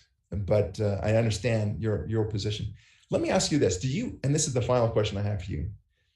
I have doubts all the time about whether God is real. I feel very strongly that God is there, but every once in a while, I think to myself, I don't know. And then I eat tiramisu at a great Italian restaurant, and I'm back to believing in God again, right? But just without being cheeky, I want to ask you, do you ever doubt? Do you ever think that there may indeed be a God? Not in the kind that's perfectly good. So I have zero doubts that there is definitely no all good God. Could there be a designer to the universe who created everything? Possibly, but it's definitely not a perfectly moral being. So I don't have any doubts at all that if there is such a being, it has no interest in us whatsoever. So for me, the doubts come in about what happens in the afterlife, because the afterlife has nothing to do with a God. There's many different possibilities that may or may not have anything to do with evolution. And so that's the part where I have doubts, but not about a God as much. No. All right. That's very fair. Tom Jump, you are a pleasure to discuss these very important topics. To me, it's the most important topic to talk about in the universe. So it's really a pleasure, and I hope to have you on the show again. And I'd be delighted to appear on your show again sometime soon. Absolutely. Thanks for inviting me on. I really appreciate it. It's always nice to talk with you. All right. You too, Tom. Thanks a lot, and God bless. Take care. All right, Tom. Well, thank you very much for this. I really do appreciate this. It's really a pleasure talking with you. Absolutely. You too. And how often do you have your show? Like once a week or as it comes up? I used to do it, my plan for the past 2 years has been doing it twice a week if possible. But trying to do it more almost every day now because I'm trying to grow my business. I've recently got over my major depression a few months ago, six months ago, something like that. And I've gotten more invested into trying to grow my business as my hobby. I'm more passionate about it. So I've been trying to do them every day, trying to start an atheist church kind of a thing, which is really interesting. Right. So I've been working a lot harder on doing them every day. Atheist church, I guess they call it humanist church, but it definitely is atheist. And it's actually a synagogue. What am I saying? It's a synagogue in LA, and they are thriving. They're doing really great. I know quite a few people there. I like them very much. They're good people.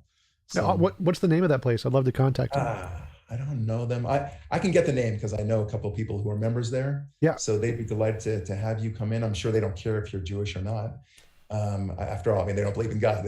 They'd be more like-minded with you being an atheist than being Jewish or not. Yeah, I love to help, having some other groups to talk about how to do the tax process is just ridiculous. I'd love help on how to go through that for sure. Oh, that's easy. I can actually help you with that. Oh, yeah? I can steer you to some 501c3 lawyers. I don't do that. I'm a lawyer, but I don't do 501c3. And they've done some really great work. So it's pretty easy. You should be able to do that. Yeah, I love that. I appreciate it. Because I really like the way you think. Thank you. By the way, you might want to check out this book, The Science. I think this is inverted. I don't know if it's inverted or not. Oh, no, it's right. The Science of God. It's by Gerard Schroeder. It's about, 200 pages or so, 250 pages. It's a great read, very scientific. I blew my mind. I was already a believer in God, but it just made me believe in God all the more. How do you spell the name? Or could you hold it up again so I can type his name, the author? Sure. Gerald Schroeder. Got it. Thanks. He's written a few books, but this is my favorite, The Science of God. It's very straightforward. The other ones are a little bit too academic for me. This one is academic, but still accessible. So to people like you and me. All right, Tom. Well, thank you again for the delightful conversation, and hope to talk to you again soon. Absolutely. Send me that stuff for the name of the synagogue and the 501c3 lawyers. 501c3. Yep, you got it. Awesome. All right. Talk to you later. Bye. Bye-bye. Recording stopped.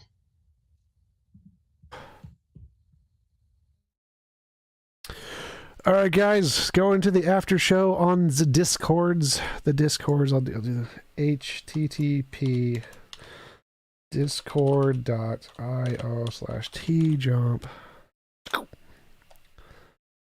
Pin message. Placed pin message. Yoink.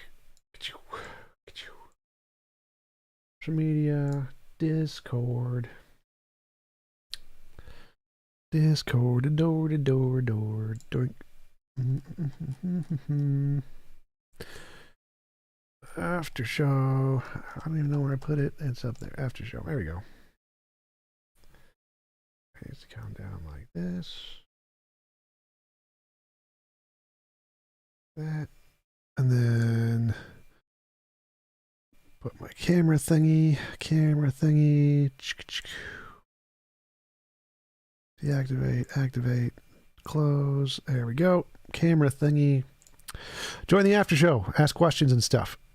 Thank you for the super chat, guys. I did not read the super chat because it was his show, not mine. So, Brock, do you acknowledge atheists who don't believe in evolution? Oh, I brought that up in the debate because in ancestral spirits, ghosts, world is flat, etc. And if so, why? I did not. I should have read that earlier. Thank you, the Road Dilemma, for the super chat. Thank you, Paul, for the super chat. Thank you, Mike, for the super chat. Appreciate it. Thank you, Cosmic. All right. Oh, this needs to go over here. Down here like this. There we go. I'll go on the after show chat thingy, which is where? The after show chat.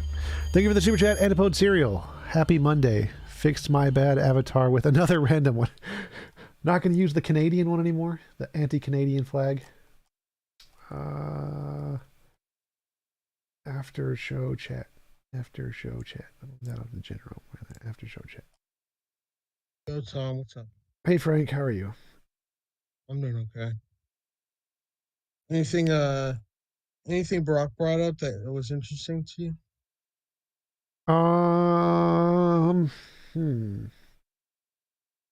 It seems like the standard creationist stuff. I don't know. I think I've all heard it all before. I don't know if it was any new ideas that I haven't heard before, at least.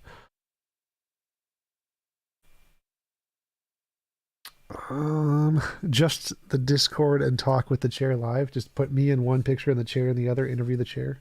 It's an interesting idea.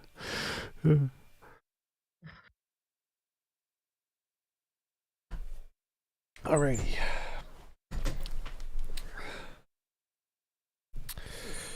I guess I wonder what if it would work if I brought this, like, I really like the live show on the politics Discord. That's really successful. We should do those more often. Didn't you have like a 6-hour one yesterday? Yeah, like the guys, Randolph and Taco and those other guys, they host it every 2 weeks, fortnights. So I've been doing it there, which is really cool. I did get the impression that there was just too many people talking at any given moment because it came hard to follow conversations when people would just pipe up. I guess so. Like, because it is more like, but I kind of like that because in the Discord conversations, it's more hectic and people are dumb, a lot more dumb people.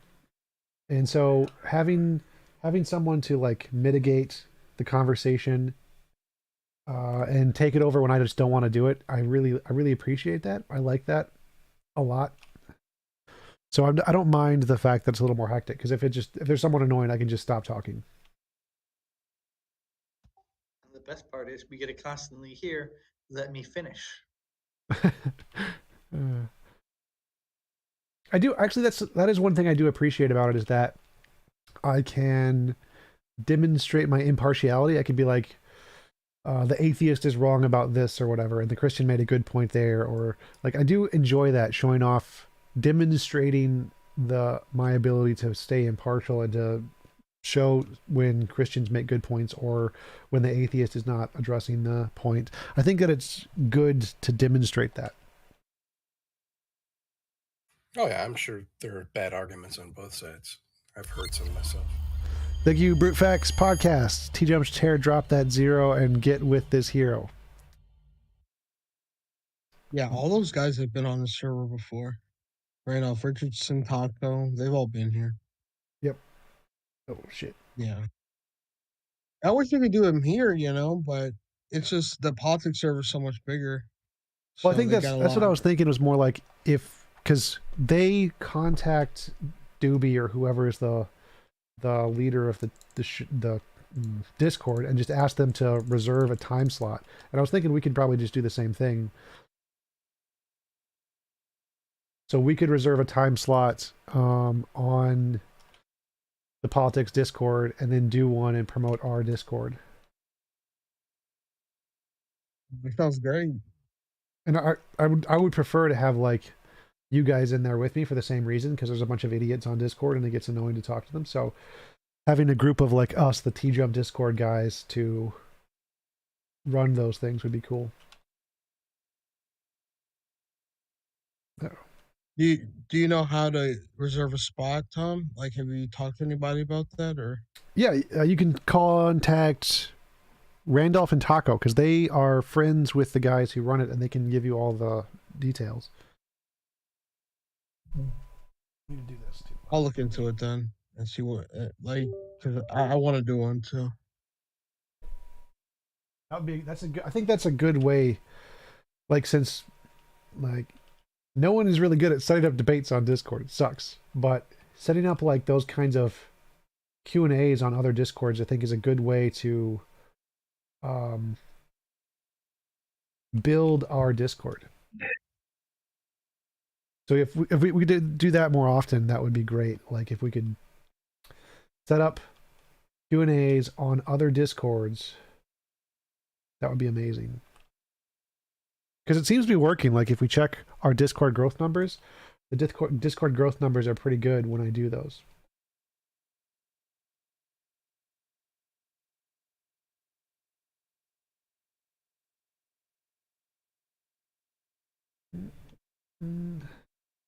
Oh, I forgot.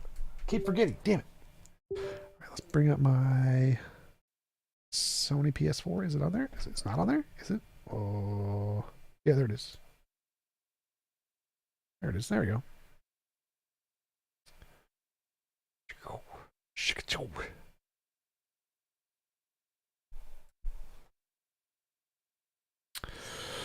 So, do we got any questions, comments, thoughts, plans for the future? Did I hear right? Did you said PS4? Yes. Gotta get with the times to jump PS5. I don't want to use the PS5 because I can't use my mouse and keyboard. What do you mean? On PS4, I use a Zim. Or no, it's is it Cronus Zen to use a mouse and keyboard. So right now I'm using a mouse and keyboard on my Cyberpunk 2077 on PlayStation 4. I guess you meant like a particular setup, because a mouse and keyboard works on PS5 as long as you use USB and such. Wait, for gaming? Yes, because I use it for playing Final Fantasy 14 on PS5. Check that.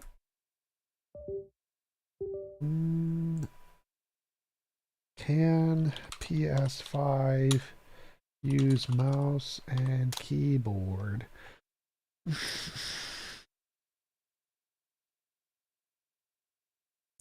Which games? Well, I play Final Fantasy 14 for the most part with Well, it. That's about it. Not a shooter, so who cares? PS4 games that support keyboard and mouse too. There are PS4 games.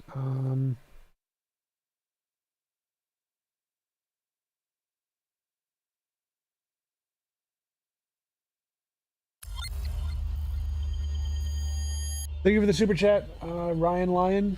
Atheist Church should have fun community events. Yes, that would be the goal. So the Atheist Church would be essentially around doing events and debates and things. It wouldn't be like church service as much. All right, I'll try. Let's go with pick a game. Cyberpunk 2077 PS5 mouse and keyboard. Has anyone tried using a mouse and keyboard with Cyberpunk? Played it on the PC with the mouse and keyboard. Keyboard and mouse function is not supported for Cyberpunk on PS4 or PS5.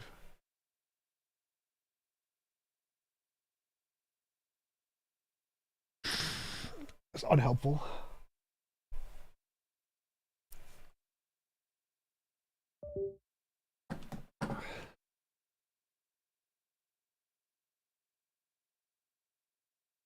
What about the Xbox One X?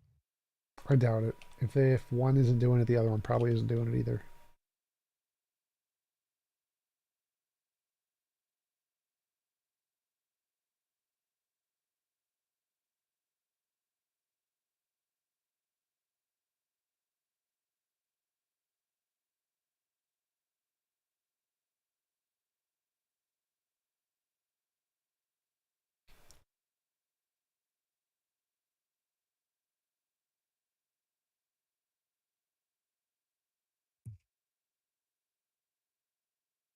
How are we doing, T-Jump? All right, how are you? I'm good. I'm in a rabbit hole of your insanity because I watched your Jay Dyer video, and now YouTube recommends me because I'm subscribed. Only seems to be your most insane offense. Dumpster fires? Yeah, dumpster fires, exclusively dumpster fires. What is the biggest dumpster? Those are the best ones, man. Oh, the J Dyer one is definitely the biggest one. I like the J Dyer one because he's at least active. Some of them just repeat the same thing and then there's no point. But at least J Dyer's getting annoyed. You've got something to bounce off against. Yep. You should watch the God of the Scroll one. That one's funny too. Have you done Flat Earthers? I think you have, haven't you? Yes, I have. I've done 4 or 5 of them, I think. Maybe more. I think you should do Eric Jewell. That would be the proper dumpster fire. Do who?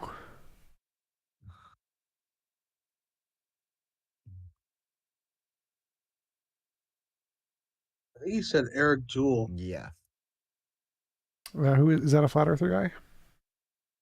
No, he's an anti-evolutionary / flat earther, whatever.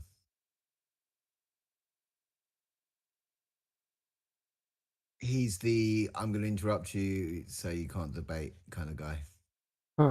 Like Darth Dawkins, essentially. No, he's not Darth Dawkins level. Darth Dawkins has some intellect. I don't agree with Darth at all, yeah? But he definitely knows what he's doing.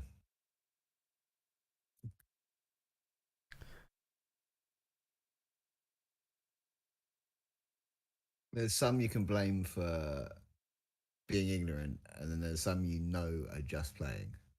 And I think Darth Dawkins knows what he's doing. To a degree. Probably.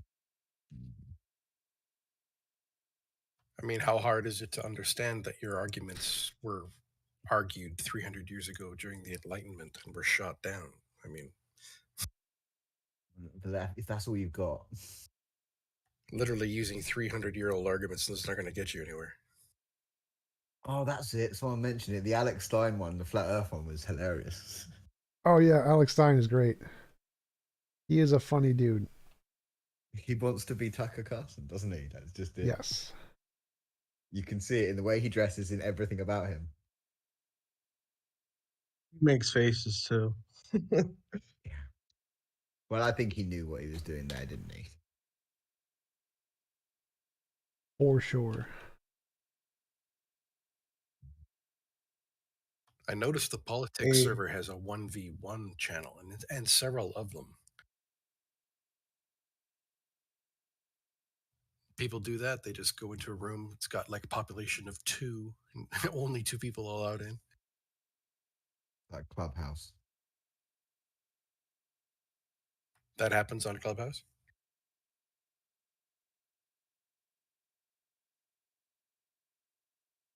Hey Google, all I know is biblically our Christological God has made it to where 1v1 rooms are available. Interesting. What Kind of want to try that. Kind of want to try going to politics during one of these after shows. It's a big room. It's a big Discord. Yeah, it is.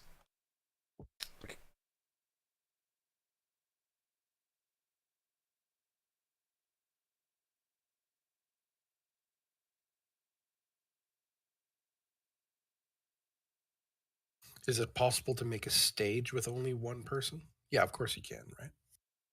Yeah, that's possible. But then the audience can watch.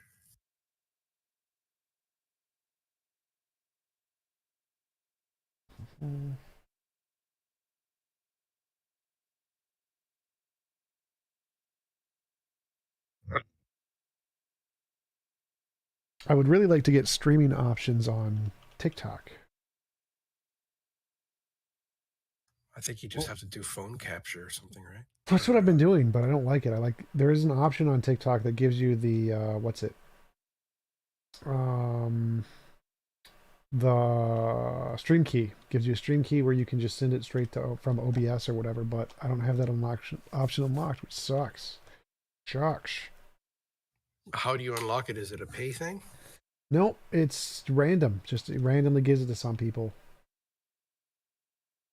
What about using BlueStacks or something? BlueStacks, what is that? Oh, like that. I can do that, but that's the same thing. I don't want to have to open another program. I would just like to have it unlocked so I can use it with my OBS, because OBS has the option to stream to TikTok. You just have to have it unlocked. You have to have the stream key unlocked. How do you find the stream key if you've got it? Well, they have to give you the ability. If you don't have the ability, it's not going to do anything. Oh, what? So the owner of the server has to give it to you. The owner of the Discord has to give it to you. TikTok, the owner of TikTok, the app. Oh, TikTok. Okay.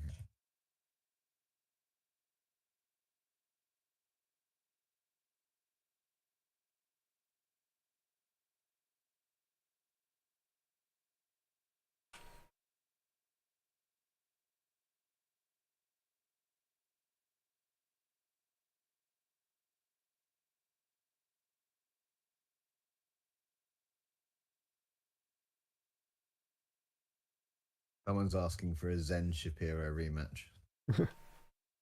Yeah, I'd do it if it was on like a place that actually had decent moderation for sure.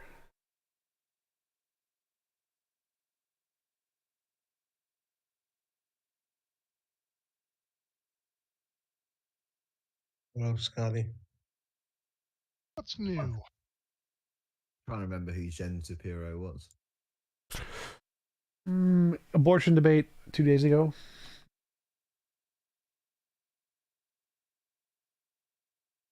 Also known as the shit show. Yeah.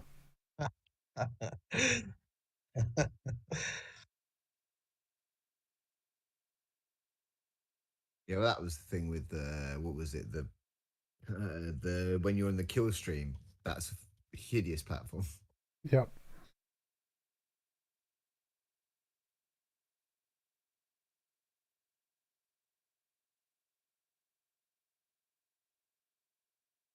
Seems like that's when TjumpsChair has most of his problems is when the moderation is really bad because they don't want to hear points, they don't want to hear arguments, they just want to keep talking.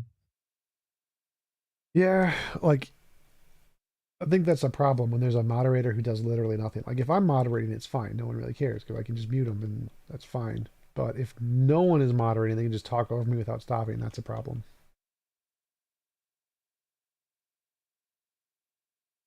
Well, that's because a lot of them are just, a lot of people don't actually want to debate. They want to give their arguments the same arguments they do every debate on and on again and just be heard. And they don't really care who they're up against or what they're up against.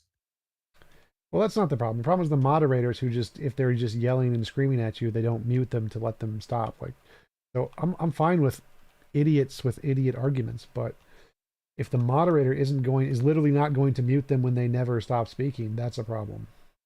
What is this blood sport thing that we're talking about? That was the Jay Dyer host.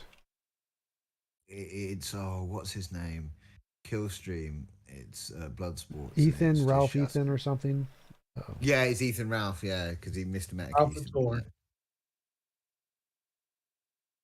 The guy who got beaten up.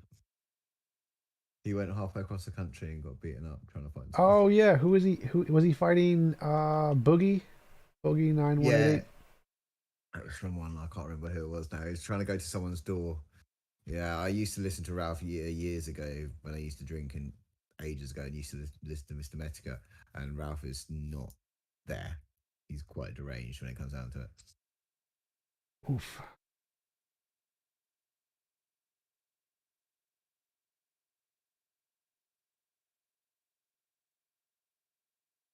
All I know about the Ralph guys is he's had Destiny's on his show. So Who's he? You want to tell him about Destiny? What? Just the broad strokes. Like, who is he? Oh, Destiny? What about Destiny? Oh. Yeah, he's asking who is you. he? He's asking you, Frank, to describe Destiny. Oh, he's like this. He's like this leftist, a gamer guy, and he does debates against like different people. Like he'll bring him on this show, and he was at the debate con that Tom went to. So yeah, I debated him. Does he call himself a leftist? Because that's a warning sign right there. Thank you for the super chat, Jacob, for the chair wisdom from T-Jump's mouth and knowledge and understanding. Appreciate it. Oh. Now, granted, I think American politics are like an abomination of logic and reason, but the way I was raised or taught politics, even like just high school level social science classes, was that you're supposed to go to the left or right on a political issue, not start at the left or right position and then justify your maintaining that position. So calling oneself anything other than a centrist would show one to be somehow unbalanced. And I'm curious when people just launch in saying, I'm right, I'm left. It's like, all right, there's a problem there. Do you think people vote on policy, though, really? Educated, smart people, yes, they do.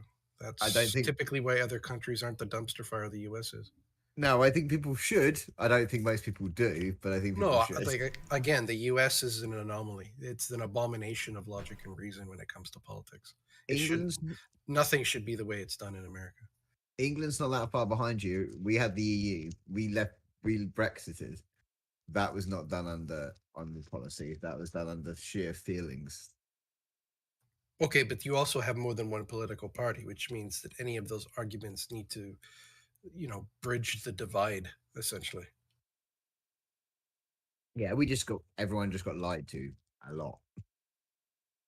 I don't know about that. Like, I don't think Brexit was like unjustified. I think it was perfectly reasonable to want to exit so that the EU you didn't have to pay them and they didn't have a say in your political policies. I think that's a legitimate point. Yeah, there is an overarching point, but we are going to be worse because of it. And lots of the stuff we were told wasn't true. Now you could say that we got away from control, and I do agree that there's some good parts in that. But we were sold on a lot of lies that weren't true, if you get what I'm saying. So basically, I believe that there is a reason to do it, but I believe the reason that people were doing it was not the truth, if that makes any sense.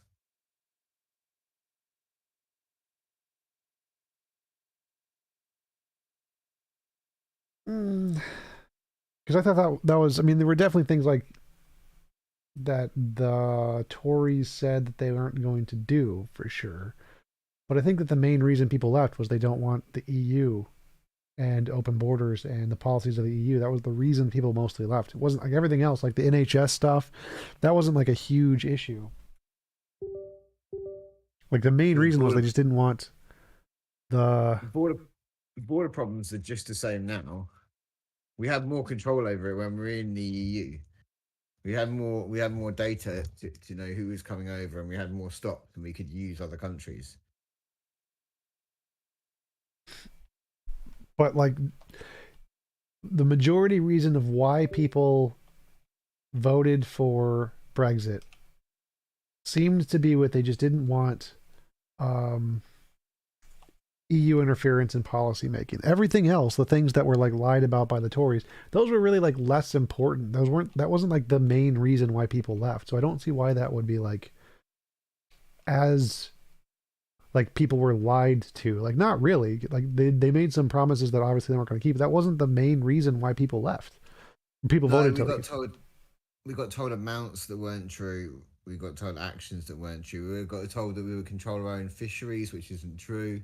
Yeah, but again, none of that was like the reason people wanted to leave. Those are like small issues that kind of like minor points, but the majority reason why people wanted to leave was don't want EU in policy. So like bringing up the minor issues that were some lies or some fabrications isn't really like, I don't think it's relevant, because the reason most people wanted to leave was just they didn't want EU in power, and they got it. They got exactly what they voted for. The little stuff was like, okay, there was some lies there, but it doesn't really matter. It's not like it's going to change most people's minds.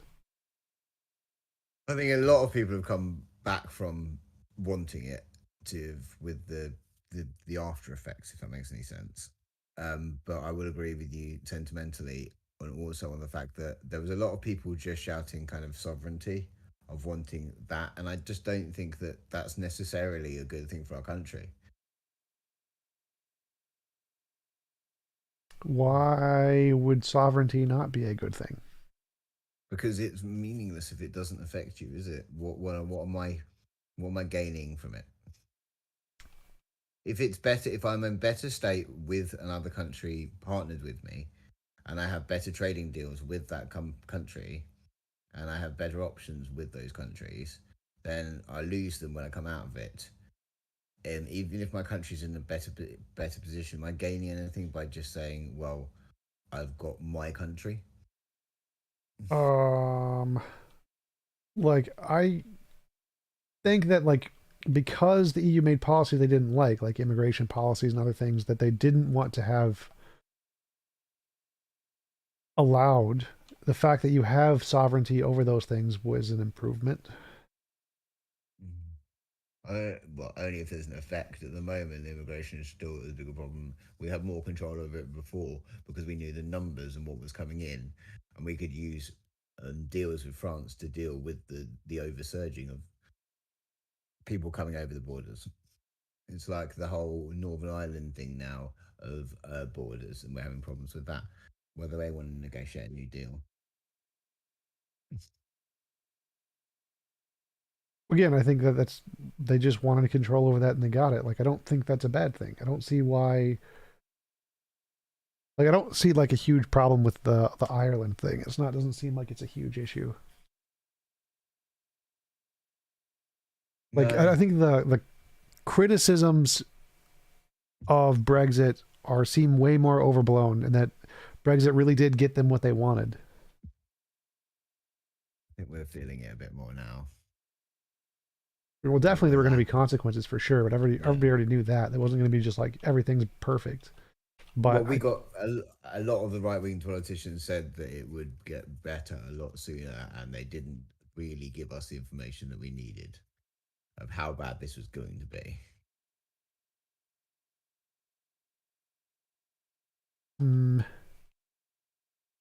If you look at all if you look at Robert Peston and all those kind of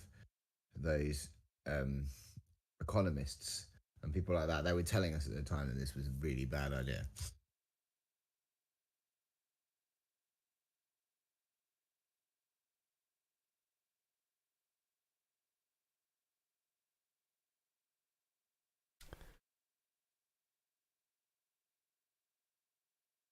How are you enjoying Cyberpunk anyway?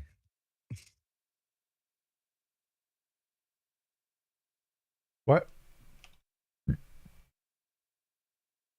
I said, how are you enjoying Cyberpunk anyway? It's pretty good. I hate the Dead Zone. The Dead Zone is just terrible for mouse and keyboard on console. You can't change the Dead Zone, which makes it so hard to use. But everything else is pretty fun.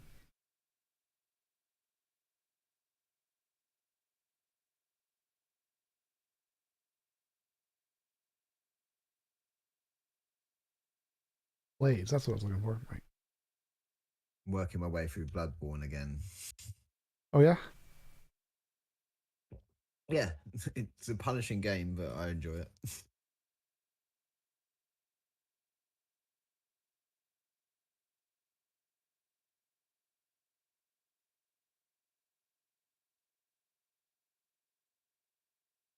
Hey,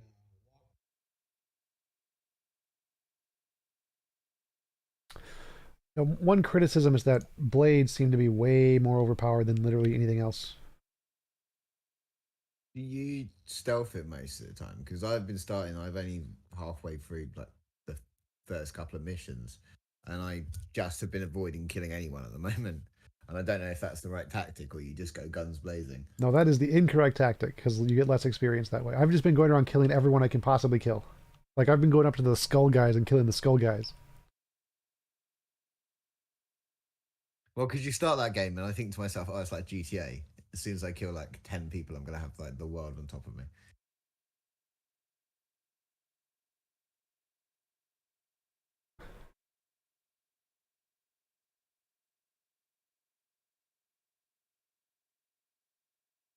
But one thing I do need to do is turn off the nudity because if it streams, that would be bad.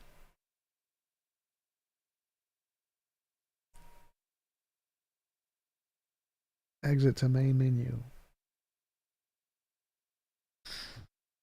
hey, Tom. So what's your thoughts on the Biden administration so far? Any or-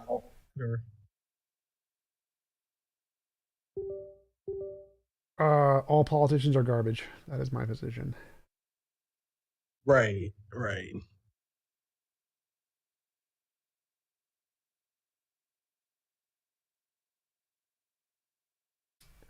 Oh yeah. So go to politics. Mm-mm-mm.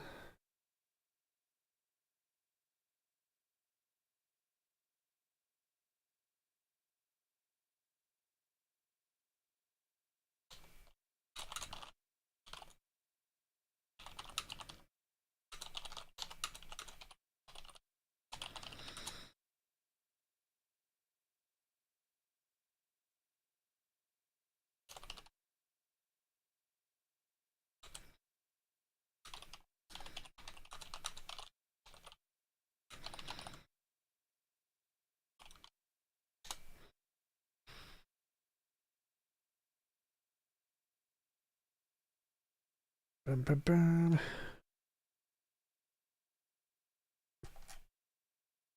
Wow, there's so many people in that.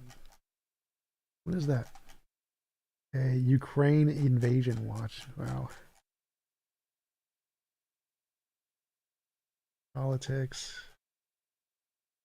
Jesus Christ. Mm.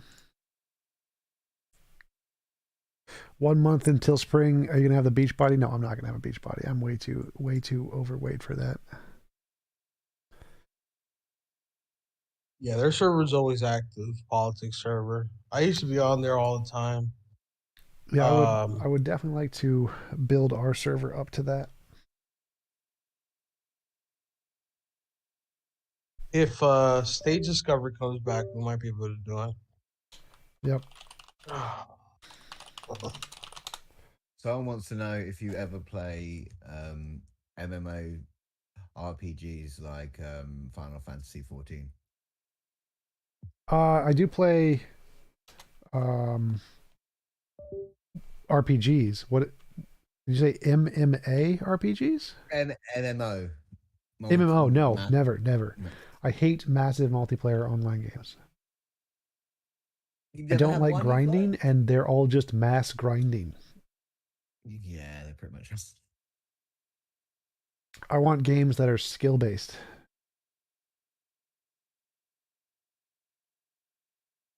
I understand about the grindy thing, but there was a time, like back in the days of EverQuest, pre-WoW and stuff like that, when the grind was enjoyable because it wasn't just you repeating the same thing over and over again. There was quests involved and adventures involved. There was content involved in the grind. It wasn't just you sitting there at a mob spawn killing it over and over again. Well, I think like the best game that did grinding was like Warframe. Warframe was tolerable with their grinding, but it still the grinding became more than what was actually more than the content of the game, and I think that's a problem. Yeah, there's the definite line that they cross and it becomes an issue. I got into Warframe recently, and I will agree it's quite a good game, but you do get to a point where you're just grinding. But I agree with, was it Google who said older games, so like when I started off with Baldur's Gates games, and they were based kind of on that, and MMOs went off like the Neverwinter Nights kind of model. They weren't so grindy, but then they realized they could make money out of just making you grind for longer. Yep. Especially if it's a monthly fee game, the more time you have to spend playing, the more money they make.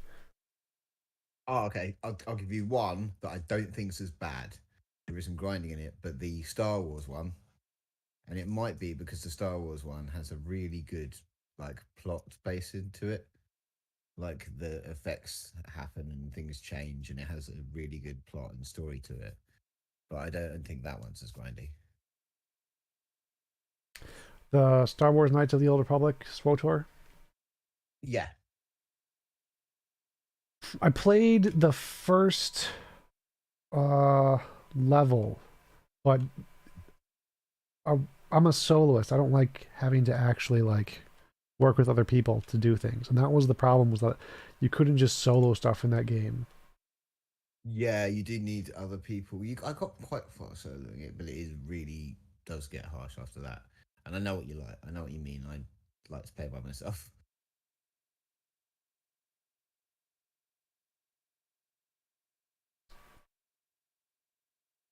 Strategy games? I play StarCraft.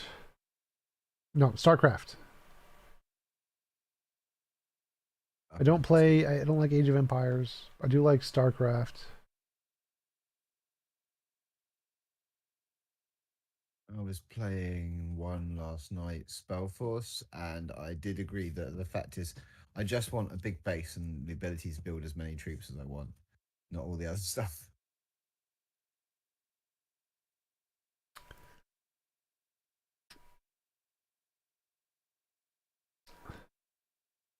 There was a Lord of the Rings strategy game I really liked. Middle Earth something something.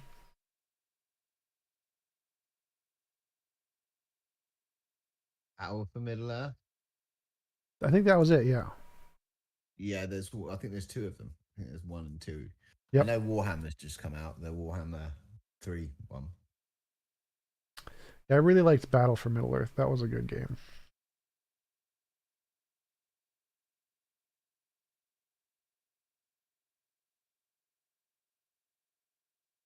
Yeah, Tom, is that a giant knife or a small sword? It's a long sword, but it's pointed out forward, so it's like you know how people hold Japanese swords where it's pointed in front of you? Right. So it looks smaller than it is because it's tilted forward. It's actually a regular size sword.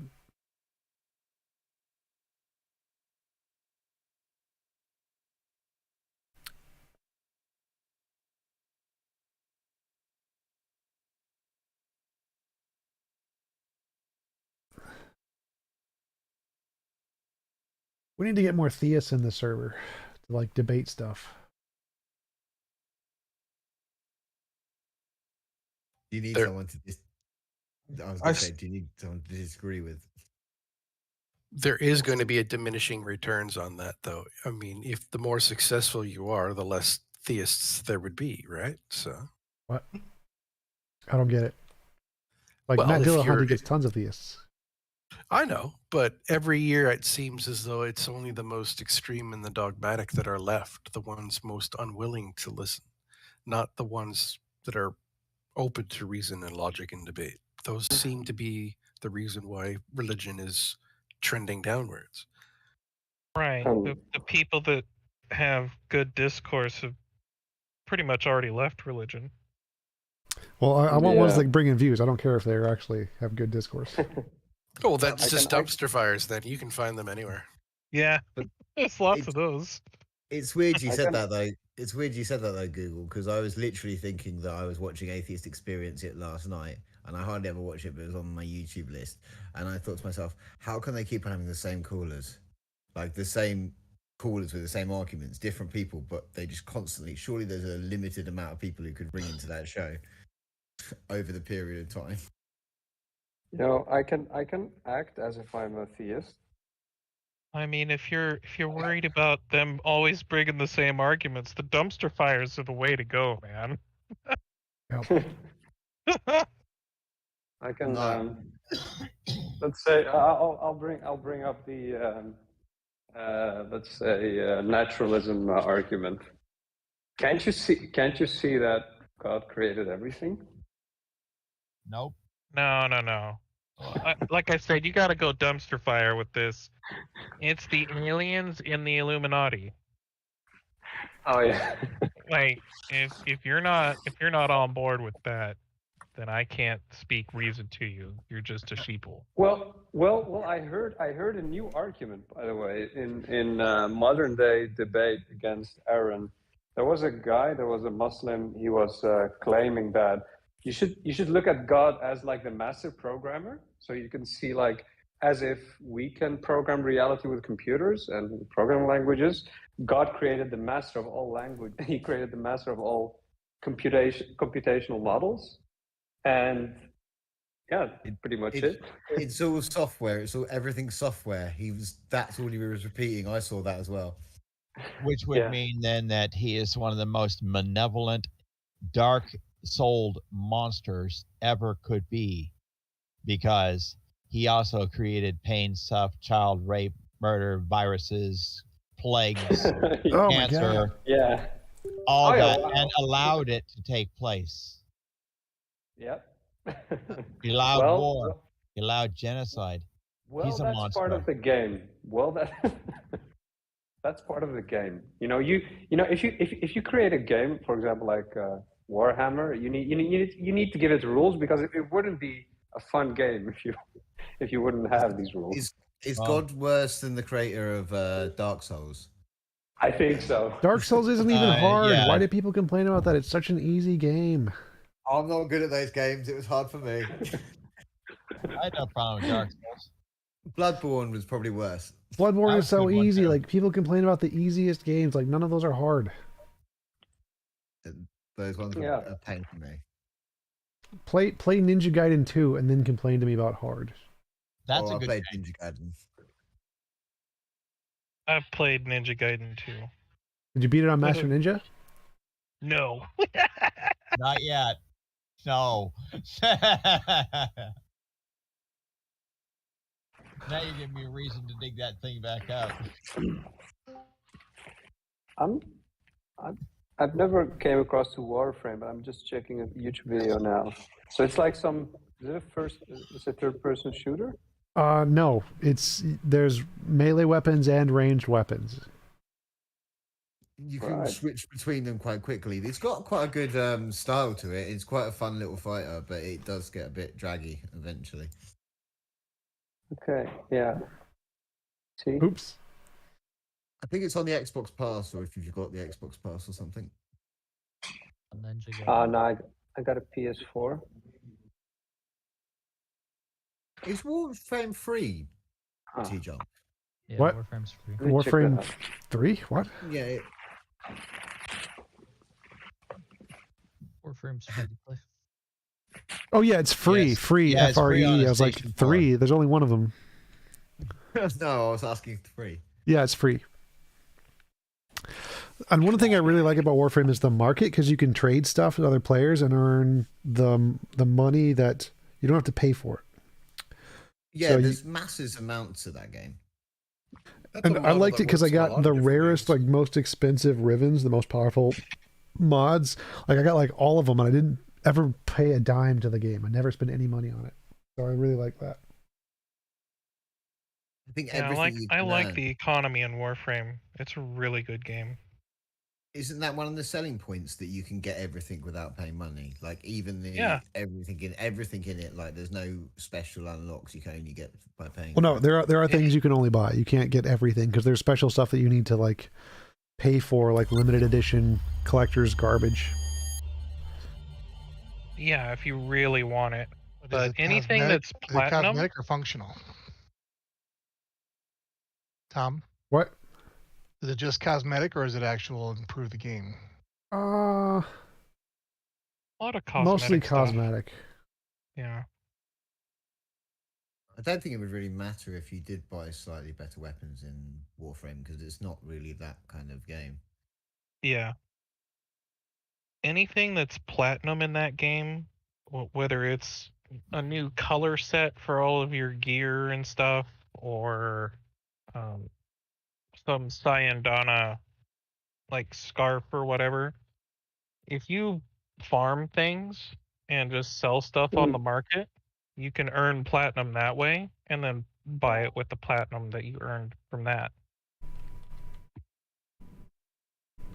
So there's a whole market surrounding it. Yeah, he is correct. Same thing happens in other games like EVE Online. You can basically grind normal money and then buy in-game advanced features. Kind of. Just takes a lot longer to get the platinum stuff that way. Yeah. Actually, not really. So, like, as long as you get some amount and you can start buying and trading rivens, you can make a ton of platinum. I had like 10,000 platinum from just trading rivens. Holy hell, dude. It's not even that much. Like, because I had a Lenka riven back when it was popular with critical chance, critical damage, and negative zoom. And I had most of my rivens look like that. I had Plague Cure Breath rivens with all of that critical chance, critical damage, negative, like whatever the useless one is that no one cares about. And I have still tons need of to those get my rivens. stupid amp built. Amp. That's not my fault. Yeah. Remember, I had the Opticore riven, same thing, critical chance, critical damage, multi-shot, negative zoom. No, I stopped playing right around when Rivens came out. Oh yeah. I'm an original player. Like back when it frickin' started. Way back, like 2013. Yeah, I think it's from 2013. I like the game a lot, but I only go back every so often now. Yep, me too. Yeah, I kind of touch it occasionally and I end up doing one mission and then just stopping again. Yeah. How many different consoles did that thing come out on? Obviously the Xbox and the PlayStation, the modern ones, but I mean, yep. How many of the older machines, how far back does that go? I know it hit PS4. I don't know if it was PS3. Yeah, I think it was PS4 it started. Yeah. Mine's on Station 4, that's why I don't know for sure. It came to me about the same time a machine came to me. So they're both quite new at the time. For me, anyways. I started up Ark again and I couldn't get back into it. They'd have that on Xbox One and Xbox, the PS5 now, wouldn't they? Mm-hmm. They'd have to. Okay, yeah, it came out on the PS4 in November of 2013. Yeah. It was out on Windows only slightly earlier in March. Yeah. So, yeah, PS4. I had to look it up. I was like, was it? Yeah. I got the Windows version that the machine I had at that moment in time couldn't run it. And then I got a hold of this PlayStation 4. He only had it for about 4 months, and that game was with it. Yeah. No, So it's like a free game for console. Man, that's great. Yeah. But it was with it, so I just said, hell yeah. He's already played into it a ways, so I was like, I just continued on.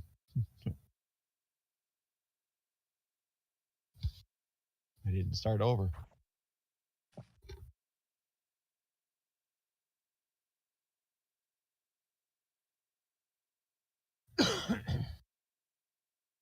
Have you seen Sifu yet? Have you played that one yet? It's on my list. Haven't played it yet. Yeah, I was watching Simon play it the other day. Same.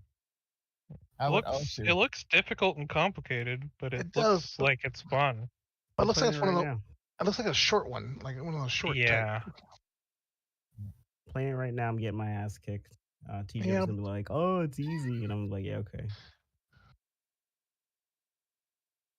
A politics Discord is blowing up right now.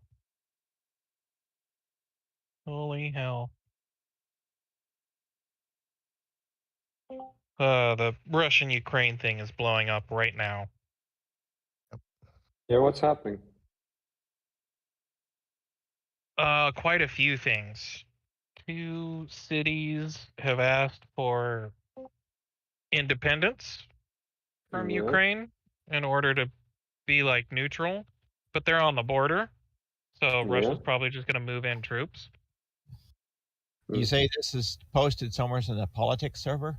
Where? All in there. They've got like a live updates in Ukraine section. There was a Security Council meeting this morning with the UN at like 7 or 8 a.m. my time. So that was like 4 hours ago. There was a bomb that went off in Russia. Russia blamed Ukraine for it. Russia claims that they captured 5 troops incurring from Ukraine as a claim. They also claim that Ukraine shelled some outpost shack. And yeah, none of it looks like it holds any water. It looks like false flag Russia shit. I think they're looking then- for reasons to get in, right? Yeah, he is. And now he's making a speech and roasting Ukraine. When that man has to step down or has to leave office at some point. All of this happened in the last like 12 hours. Yeah. Yeah, they're. It looks like they're watching it over there on the politics server in that live Yeah. watch room. And one more Fucking thing. room's almost full. 86 people in there. 87. My cousin's in the National Guard. He's deployed to Poland right now, and they're at DEFCON 3. Like they upped it to DEFCON 3. And what did the applying for independence from the cities actually do? What they're applying from independence to, like, They're just asking Russia to please leave us alone. Don't hurt us. That's basically what it is. And Russia's like, sure.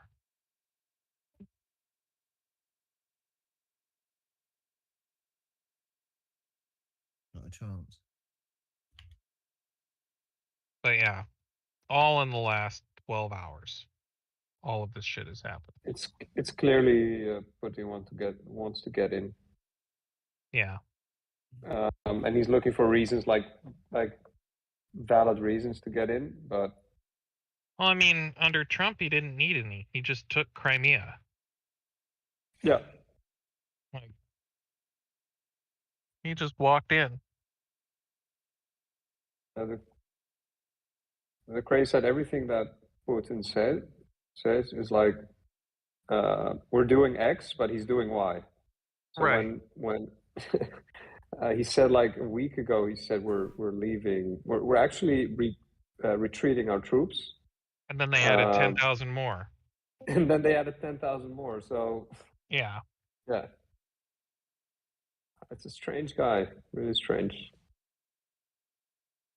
Yeah. Stream was Or full, so I he- couldn't watch it anyways. I guess there's a maximum number to watch those streams. Oh, Apparently it's less than the number of members can be in a room. jeez. That's why I jumped over and take a look at that stream. He was streaming over there. I guess you're not.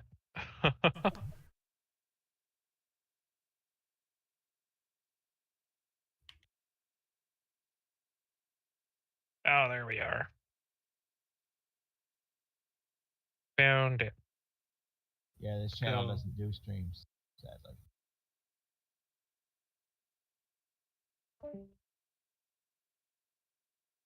Why won't it?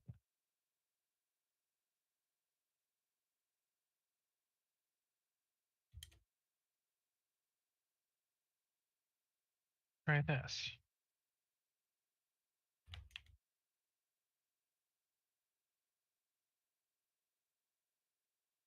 That's so weird.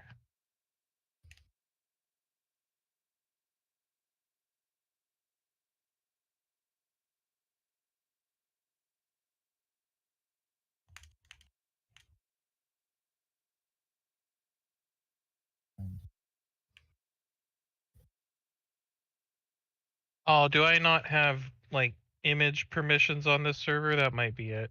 Oh, on the after show, there's no image permissions in case we get like, I don't want to get porn showing up on my channel. I get, Oh, okay. That count streams too, sadly. Where would I go to put this anyways? Just There we post go. a I'll link put to it. it in the text channel called After Show Chat. Well, there's no images on after show chat. General has images though. Be back in a minute. Oh. Wherever you post one of them YouTube things, you can actually watch it there. You got to be level 5 to post things There. in general too.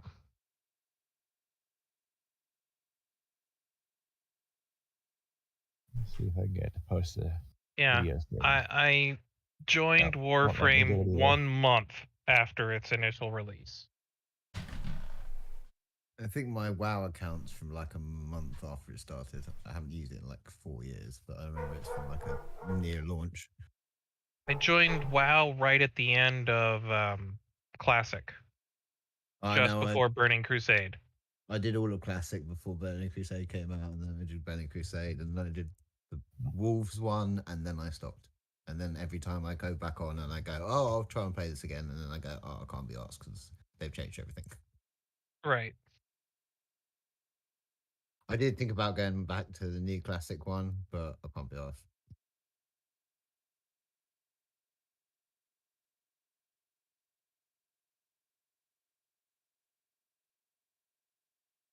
I actually picked up Final Fantasy 14. I quite like it. I was appreciating the System Shock visual. Oh yeah. Yeah, I love those games and DuxX and the old PC stuff. That was my era. PC games had a different feel to it then. Like it was weird. I still remember my local shop where you got PC games in boxes with the manual. You know how long ago that is? So long ago now. Because I got some of them boxes with manuals here. I've still got my Dead Tentacles box. I've still got a load of discs for some of the games. Yeah, and in that box with the manuals is a whack of floppy disks. I think I've got 3.1 on floppy somewhere. Windows 3.1 on floppy. I think it's like 20 floppies.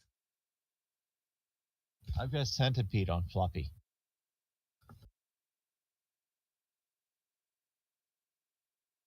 There's just something nice about having a full-size box with the game.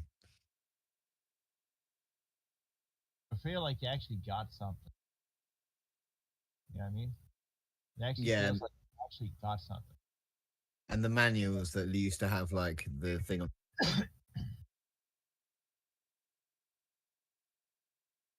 And you know the one great thing about a manual is? If you find some fun little trick that you can do that's not mentioned, you got a spot to write it down.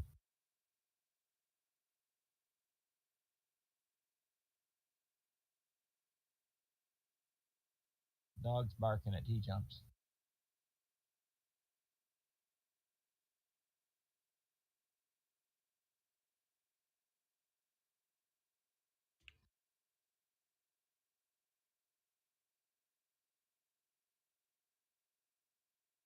T-Jump just told the dog to stop. Mm-hmm. And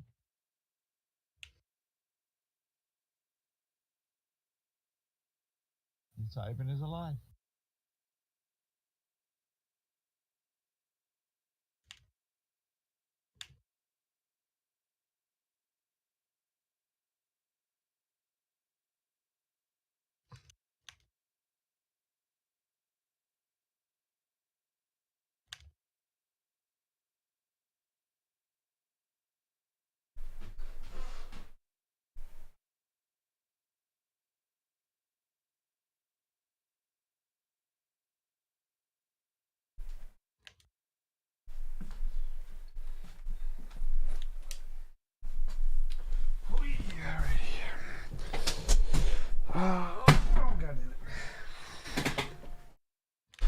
Carlos, what debates do I have coming up?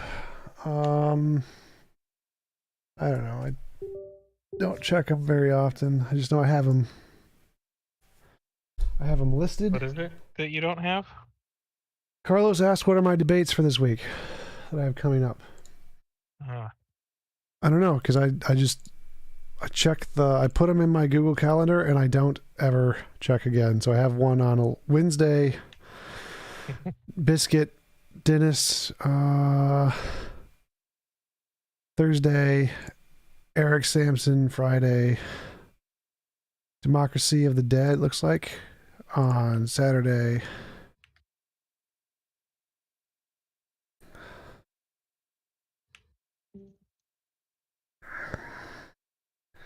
What do I think about the prophecies of Jesus? I don't think he fulfilled any.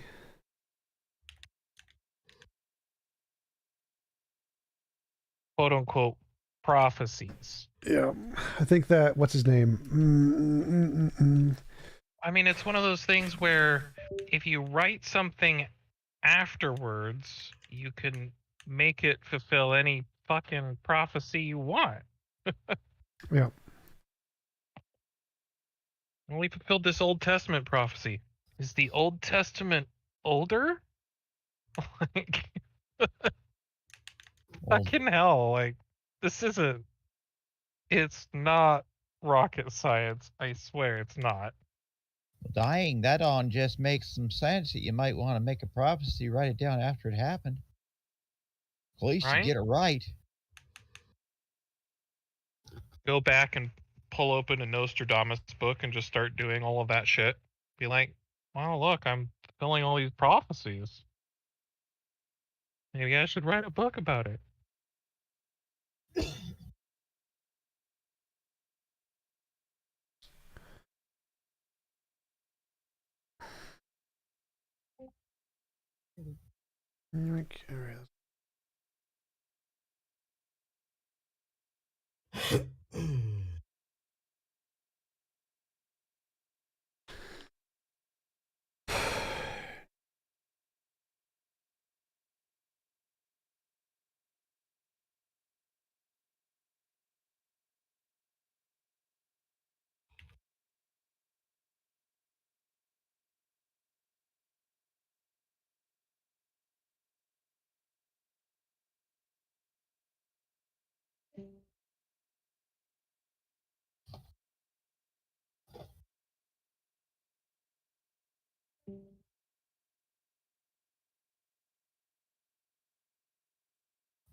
That's pretty high.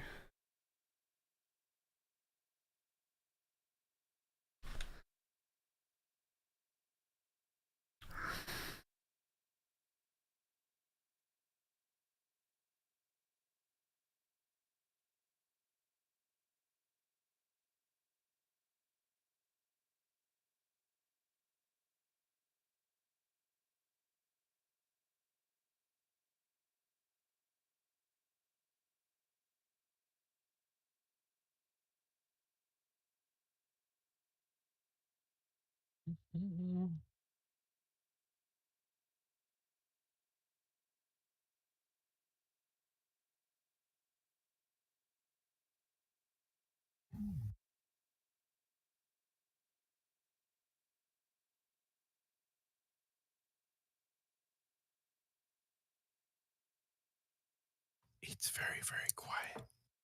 Yep.